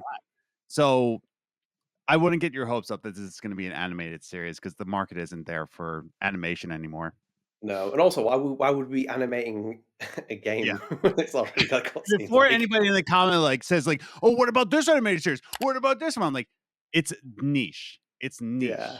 Like it's not as widespread as it used to be, right? Like I'm not saying that animation is dead. I'm saying that animation isn't part of the big Amazon markets. You know what I mean? It's a fair point because remember when Disney went through the live action rampage of like all of its animations, and you sometimes and one of the things still is Lilo and Stitch, you know? Yeah, fair point. It still is, and also people would just turn around and be like, "Hang on a minute, why do this when you'd watch it and be like, we're telling the exact same thing in live action, and you've lost all the charm of the animation. So it's like, what's the point here?" So no, it's a fair point. I don't know if they will do a lot of cameos because obviously money and costs and stuff. Like our businesses run stuff like that. I think personally speaking, the one that would probably be the most fitting cameo would be Hannah Telle because it would make a lot of sense because obviously it is a Max and Chloe story. And I think that would probably be the one that they could get. Ashley Birch might be available. Mythic Quest has been cancelled, so let's throw a bit of dollars at her, see like what's happened. Like that's the thing. I keep thinking about the Wicked movie. Have you seen Wicked, the movie? Yeah. Okay. With is it Ariana Grande? Ariana Grande. Yeah. But they had the original Broadway actors like in like that scene where they're like singing about Kristen Chenoweth and how did her name get messed up? Shit. But yeah, like but the original actors were in it. Yeah. Yeah. Like it's just like a nice special. Yeah, it's cool. Yeah. Man. Like it's a cool like little interpretation, you know? Yeah. I think Adele Dazeem is how like her name was like Adina Menzel, but like Adele Dazeem when she got an award. So yeah, there's opportunities for it. Because I think like you could easily do if you redo for example the Two Whales dynasty, and you could put like Hannah in there, and like when Max and Chloe are in the area, you could like make her an NPC character where she like somehow like crosses paths with them. I'm not gonna say she's the homeless lady or anything like, but like I think she's got enough cameo in that. I don't think they'll do it with everyone because of budgets and costs and stuff. And then also I think you have to also be careful about how many cameos you put in as well, because I think some people, it becomes a bit too much. But it will be interesting to see how they do it and what they do. And it would be a big shame if they didn't. But again, this would be like Hannah Telle not playing a guitar in double exposure as Max. And it's like, what a missed opportunity that was. But I want Hannah Telle to be a teacher. I want Hannah Telle to like come in as like a teacher. Like just like a random one, like Max has to go to math class and Hannah Telle is there, or no, music school. Like it's just like going to like learn guitar somewhere. I don't know, anything, just to give us like that little somebody is involved from the original. But like literally, the voice actors are saying, "Oh, audition us." Not a single person will be involved from the original series. It's insane to me. They can't either. They're too like in a respectful sense. They're a lot older as well. Like if it's live action, there's no way they can reprise the characters. That's what I mean. Like I'm not asking to reprise them. I'm just asking to like a cameo. Yeah, like it's just that little twinge of like, we see you. We see you, like Strange fans. We need like Max buying like some like pencils or something, and then it's like Dan. Thanks, Max. By the way, to Dmitri M Johnson and Charlie Covell and everyone else, that casting needs to be perfect. Point out, forget about Max and Chloe, forget about Emma Myers and everyone else. Who you bring in as Alyssa Anderson? Wait. What if Alyssa's not even in it? Well, what if flop then? There goes my interest. If Alyssa isn't in this series. It's just like such a stale, off the drop. Like there has to be charm to this. If Alyssa isn't there, then you've lost the charm. So what I'm trying to say is like you can make it as formulaic as it can, but if you don't put any single charm in it, like we're done for. It's a done series. It's just going to Of be course it is. formulaic. Yeah. And it's hard to cut out, because here's the other thing that you said as well. It's hard to cut out certain characters as well, because for example, even beyond the charm and everything else about Alyssa, what is Alyssa representing in the game? Choice and consequences. Yeah. Because what does it lead to throughout the entire game? You are saving her at repeated events when certain things are meant to happen to Alyssa. And for example, if they cut that out of the game, I would be furious, and you wouldn't think, but I'd be furious because I'm like, that is part of the motif of the game. Alyssa is not just a minority character. She's got a bigger role to play because she's telling you something that's happening within the narrative and it's going on. It's very clever as well when you think about what they're actually doing with the character. Yeah. Not like some genius thing, but it's very clever, intertwinedly woven within the narrative. But when you just said it as well, where you're like, if you do this to Alyssa, what if they do it to Juliet? Or they do it to like Courtney, for example, or they do it to someone else. I think actually, do you know what? There could be a cameo as well. If it's Courtney, her mum comes and picks her up, or someone who's a relative, and it's Hannah Telle. That would be quite funny because she plays Courtney in the game. So she's Courtney and Max Caulfield. That would be quite a funny cameo. But anyway, back on point. What are you going to do? What are you going to change? How many things? This is literally my expectations are here. In a respectful sense, I'm not like ranting away, but my expectations are here.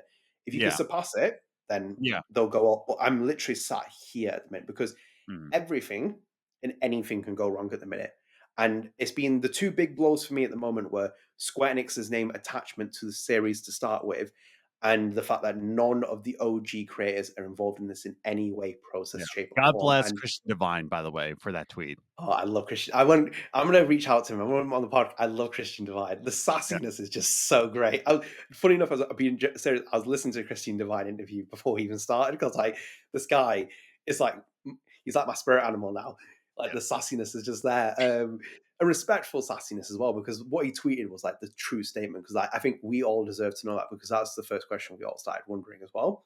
And for us to get that, it's like validation of like, yeah, actually, this is the what they're going for, the direction. Genuinely, I'm very open minded. Again, it's not about Dmitri, it's not about LuckyChap, it's not about Story Kitchen, Charlie Covell. Fine with those people. I'm just interested to see how you navigate the terrain with Square Enix.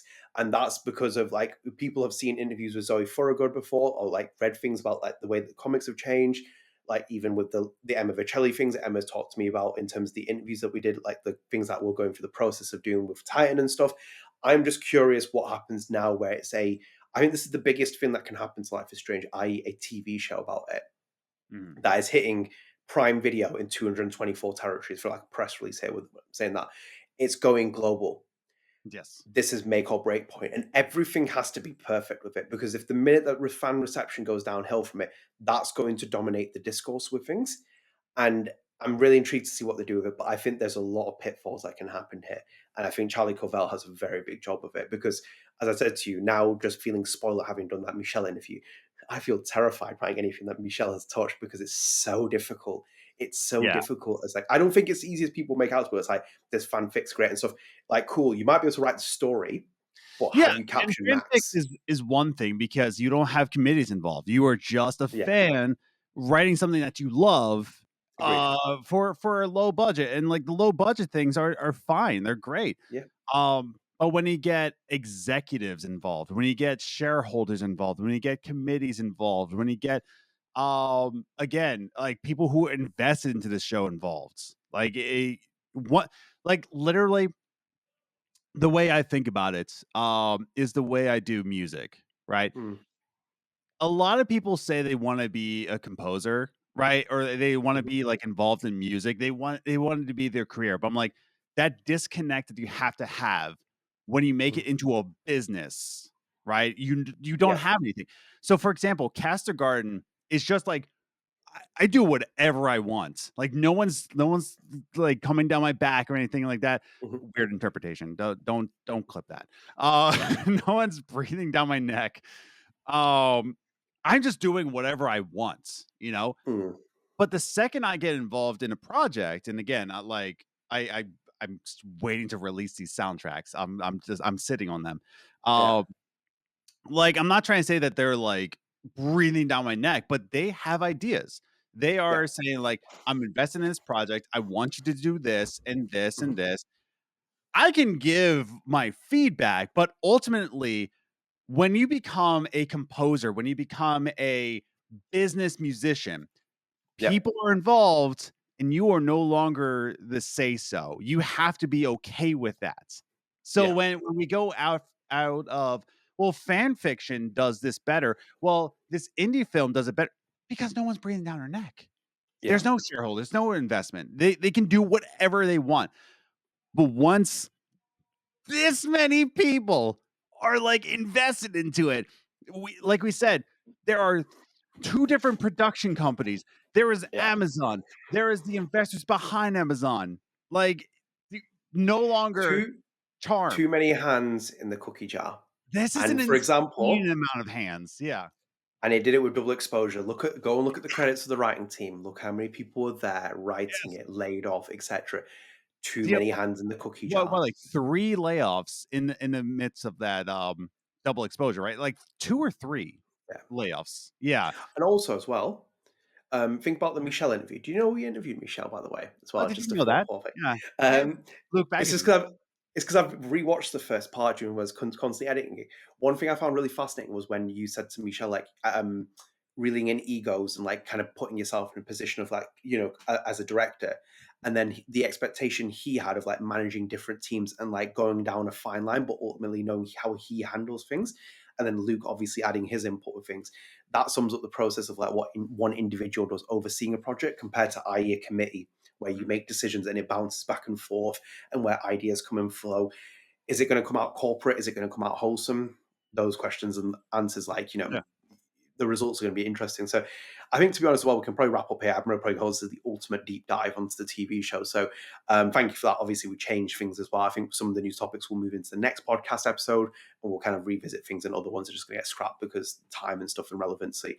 Adam, I'm going to do this in real time as well. We'll do comment the podcast. We'll bring Spread the Arts back in as well because we got into one episode, and then we'll do the outro. So I think it's just naturally, as I said, it's kind of a bit of a changing picture because when I wrote the notes, I didn't expect it to go on that long, but actually this probably is one of the biggest topics in living memory for this podcast. So as you will. Adam, comment the podcast. Should we go into this? So the first one, Adam, this is from @LooneyLuna96, and they put Side A, episode 111. This was about the leak that happened about Double Exposure 2. It says, it's funny seeing you guys trying and failing to be subtle about what you most definitely 100% know about the development situation in DE2. At this point, you might as well be direct. LMAO.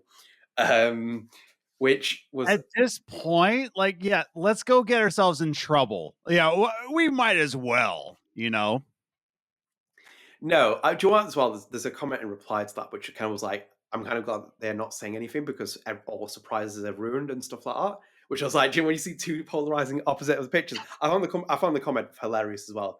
Let me just put that out there. Yes. Situations change. I've said things before about Life is Strange and the series and the franchise and stuff. Unfortunately, there are things I can't say that are off the record, and that's my position ultimately. I don't have to defend that to more people than what I need to. Like this, by the way, as well. One thing people seem to sometimes misunderstand: this is my hobby and part-time jobby. I do a completely different line of journalism and stuff like that now, but to be in the pool of trust that I have with this franchise and other things, that already is difficult enough to do. Because I think one of the things that I found interesting as well, during the Rebecca Valentine piece on IGN, Deck 9, the expose, that would be very difficult to normally do. That might be a situation where, for example, those developers might have contacted her because did she have a pool of contact of people beforehand? Like, it's very hard for journalists to get stories unless people are willing to talk to them. And it comes with like a lot of risk and other factors with it. Ultimately, I can't say anything else as what I've been said that's off the record. I have a lot of trust for a lot of people, and that's basically as it is. And I protect my sources and my integrity as much as possible. So my side of the story is that I'm a loose cannon. You won't believe the one person told us they put their paper towels on the wrong side of the tube. Can you believe that? You got that from Silly Joe 69X off of Discord. That's his source. That comment. XX the _ Silly Joe 69 _ XX. there's a lot of stuff like that's just crazy out there. Like I think people are connecting all kinds of dots, and you see them with like focus Yeah. groups and stuff. Follow And like follow the trail of things. like There's a lot of that's stuff the out thing. there. There's things that we report on that we're just kind of like giving you the breadcrumbs to follow Yeah, on your own accord. That is public information. But like what Adnan said, we know things because we're trustworthy. Like we don't spread things. We're not like bum sewer leakers, you know? Like that's the thing. That but like go to Jason Schreier if you want things, because even look at Jason Schreier, the way he reports it, like an anonymous source told me this, an anonymous person, because yeah. there's trust involved, you know? So Also, do you yeah. not think that Jason Schreier would lose his job for that source? Because he would. He would Yeah. not give up that name. That's Yeah. like how level of it is. Like I would protect any of the if anyone ever came for this channel, I would protect every name that I have on there. And Yeah. whatever ramification comes with it, that comes at that litigation cost. But that's as simple as it gets. But the thing is, though, you have to disprove what's being said. Like we have confirmation on a lot of things. So I think in this situation, there's a lot to be happening with the entire developing picture of Life is Strange. You've seen it with focus groups. You've seen it with Life is Strange as well. Like, there's a TV show coming out. Like the TV show was a big one for a lot of people. And I think I even tweeted recently, like not too long ago, saying that that this is coming soon. Like the noise is too much. And that's not me saying like I'm some crystal ball reader. It's just reading the picture and the situation of things that are happening. So like, by the way, as well, the committee of focus group will come into this as well for the TV show. We forgot about that conversation. That'll be playing into it. Emma Myers. Don't like Emma Myers. She's too short. Okay, with Nix Emma Myers from the show. So yeah, thank you for the comment though. It is funny nonetheless. And Adam, Yes. another comment was as well from at Red Fate YT on side B of episode 111. And they put, I finally caught up with your videos. First of all, thank you for your work and dedication. Thank you for that. Appreciate it. Glad that you caught up with them as well, because I'm still, it took me forever to catch up with getting them out as well. But also put as well, I haven't played Life is Strange Double Exposure, and I don't know if I will at some point, seeing the direction of the franchise. And it saddens me because I really love Liz since the first episode came out and I had to wait for the second.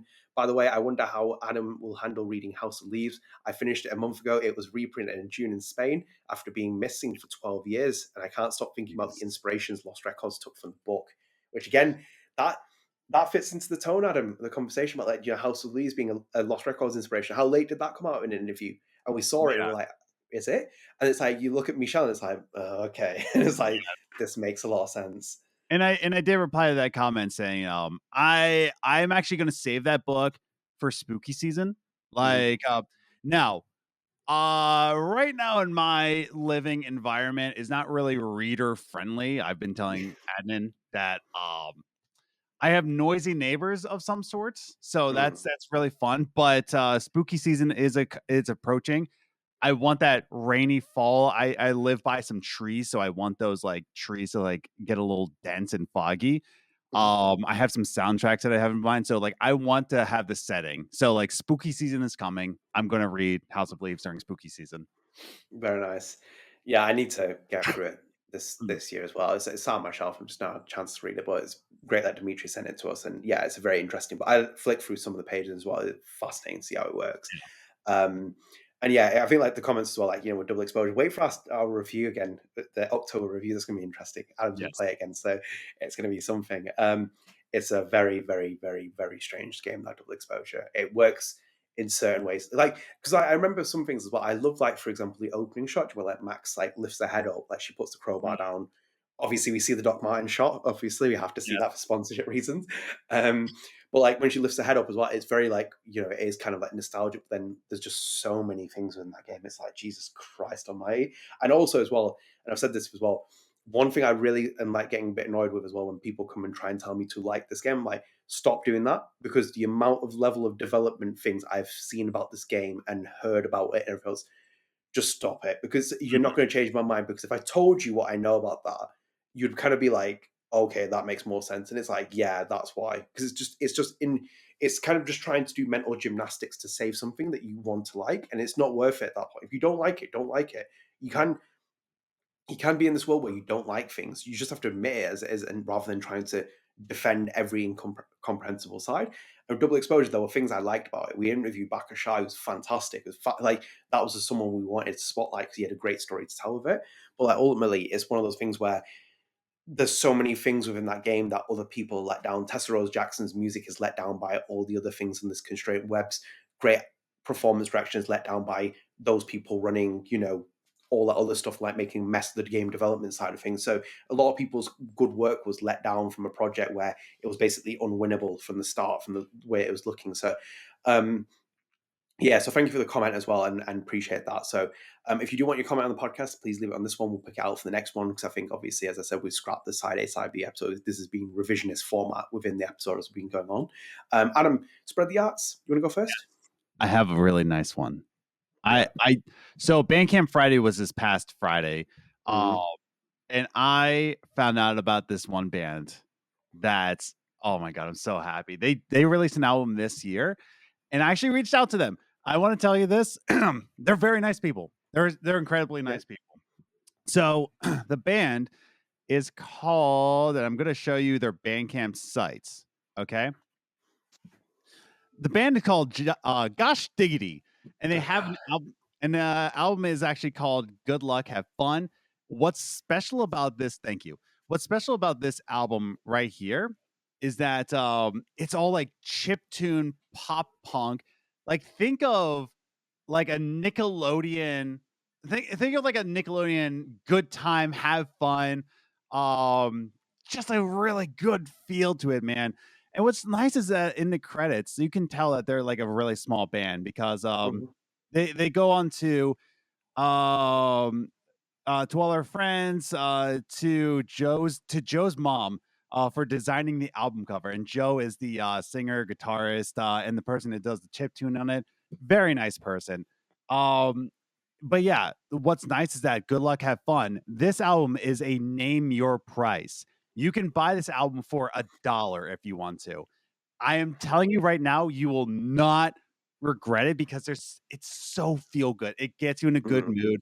The chiptune aesthetic to it with the Game Boy sounds, it's so nice. I'm going to say one thing. If you listen to one song, Adam, win me over with one track in this song. Please stream Dog Song.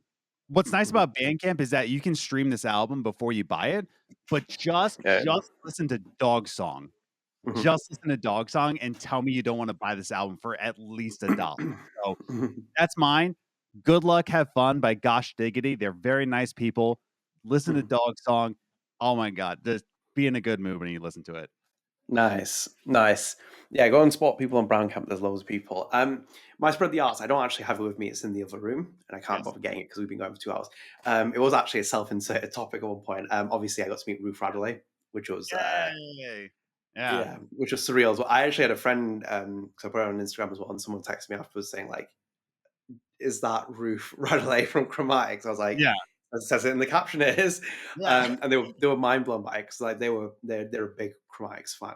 But yeah, I got to meet Ruth Radley because I'm still in London at the minute as well. And I got to have coffee with her. Amazing 2-hour chat.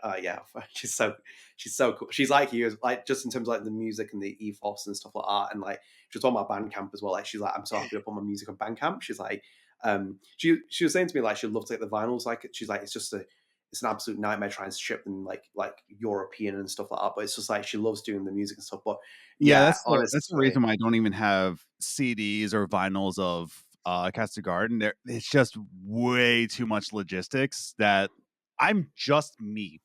I'm me, and I work a full-time job plus this podcast plus composing jobs. I can't handle the logistics of that. And even if Ruth Radley says like I can't handle the logistics of the vinyls, it's too much, man. It's a lot. Yeah, it's crazy, man. Like she was just so cool. Like she's like a real vibe, and like I was fascinated with like her story and stuff like that. So we just had like coffee and just chatted and stuff. And I just was like this is one of the composers of Lost Records, Bloom Rage. This is a co-composer of Lost Records, Bloom Rage. All her music's on there, and it's just like holy like hell. And she just loved, like, as you said to her as well, I said to her, I was like, one of my favorite parts is, and you'll see in the part 2, Yeah, I'll spoil it actually. In the part 2 part, like Luke, if you see how the camera's like positioned, Luke is sat in a certain way, and Yeah. obviously we talk about Ruth Radley, and then Luke's like this. Yeah. Very similar. And I told her that as well, and she was like, that's incredible. She's like, I was going to send Luke the free tots, but then he ordered it, and I was like, that's amazing. Oh, That it's like yeah. did that. Yeah. Well, he probably did it because like to support the developer, Yeah, to support the course. creators. Well, you know what he's like, so it's like amazing to see. But Did she was So you mentioned me to Ruth Radley, right? You mentioned me? yeah, I did at one point. Yeah, it's like, oh, there's this white American. He keeps bothering me on Instagram. Can you block him for me, please? Bloody hell. No, yeah, I talked about everything. It was just really interesting to have a chat with her. She's so cool about everything, and like, you know, just it was nice to meet her as well. And I was saying to Adam as well, like off podcast, like when we were wrapping up as well, she's signing my vinyl, and I had to get some strangers to take her photo because it's just the two of us, and then people were looking because we were like, hang on a minute. And it's like, because obviously she signed like the vinyl and stuff, but Lost Records was on tour in London, which is really cool. But again, like just really just like she's so interesting. I think she's got a massive story to tell, Ruth Radley, just in terms of who she is. Like I think because you see things as well, you see like Chromatics and you see her music career and you see Lost Records, and there's just like there's so much there just as a person that she is. Fascinated by her. I thought she's brilliant. So yeah, that she's spread the art. You can go and see her music. She's just finished her European tour off as well. So go and support her. She's on Bandcamp. It's all there. So I think we'll wrap up here. Adam, we're done. Oh, we are done. I was seeing if I don't think Chromatics is on Yeah. Bandcamp. Yeah. I was about to say, like, I just want to see, but like I didn't think so. But yeah. I believe the three of the four members are on there. I believe Adam Miller, Nat Walker, and Ruth Radley are all on Bandcamp as well and support their music via that. So you can go and check out their music and see what it's like as well. Yes. Obviously, it's great as well. You've seen what they've done with Lost Records. But anyway, wrap up here. So thank you so much for joining us. Let us know what you think in the TV shows. By the way, as well, Adam, I'm gonna say, someone said privately in the comments, like on Instagram, saying like, sorry for your comment section on this video. I'm like, oh boy, well, this is gonna be interesting. Yeah. But yeah, leave your thoughts in the comments. Obviously, we'll pick out the two best and we'll put them in the side A and side B episodes for the next one. And again, apologies for improving this like show. We had to change because of formatting. But we hope you enjoyed it. If you are new here, one more time, please do consider dropping subscribe on the channel, turn notifications, like the video, share with your friends. We're almost at 2,100 subscribers, so if you can help us get that, that's amazing. And also as well, StrangeCast is available on all podcast services, so it's available on RSS feeds via Spotify, Apple Podcasts. We've got a video version on Spotify. We've got 50 ratings on Spotify. We've got over 330 followers on there. So please do go and follow us and rate us because you help boost our visibility out to other people. And reminder as well, Michel, Luc Baghadoust are both on the channel as well. The first part is available. As I said again, second part is coming soon. Very more interesting as well. The second part as well. I believe there's a lot of stuff that's happening in that second part, which is amazing. So do stay tuned for that. And then I will put the full part out as well, so you can watch it as one full uninterrupted interview as well. So very exciting times ahead. We've got a lot of things planned for the channel and other little projects, etc. going ahead. You can support us on Patreon as well. We are available on Patreon, which actually, when I've just mentioned, that's amazing. I always slips my mind. So obviously a big shout out to our Patreon subscribers. So obviously we have Kevin Lackner, Sundy, Clare McLoughlin, YellowFlash, Jake Churchill, Carly, Gordberry, Kevin Kesters, Clarks, MrAnselmi, and Spunger,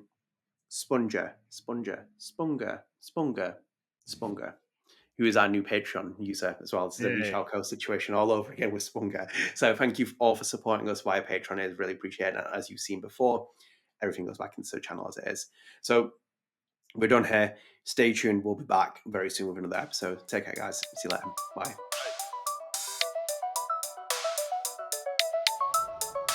Ready for the mosh pit, shaka bra.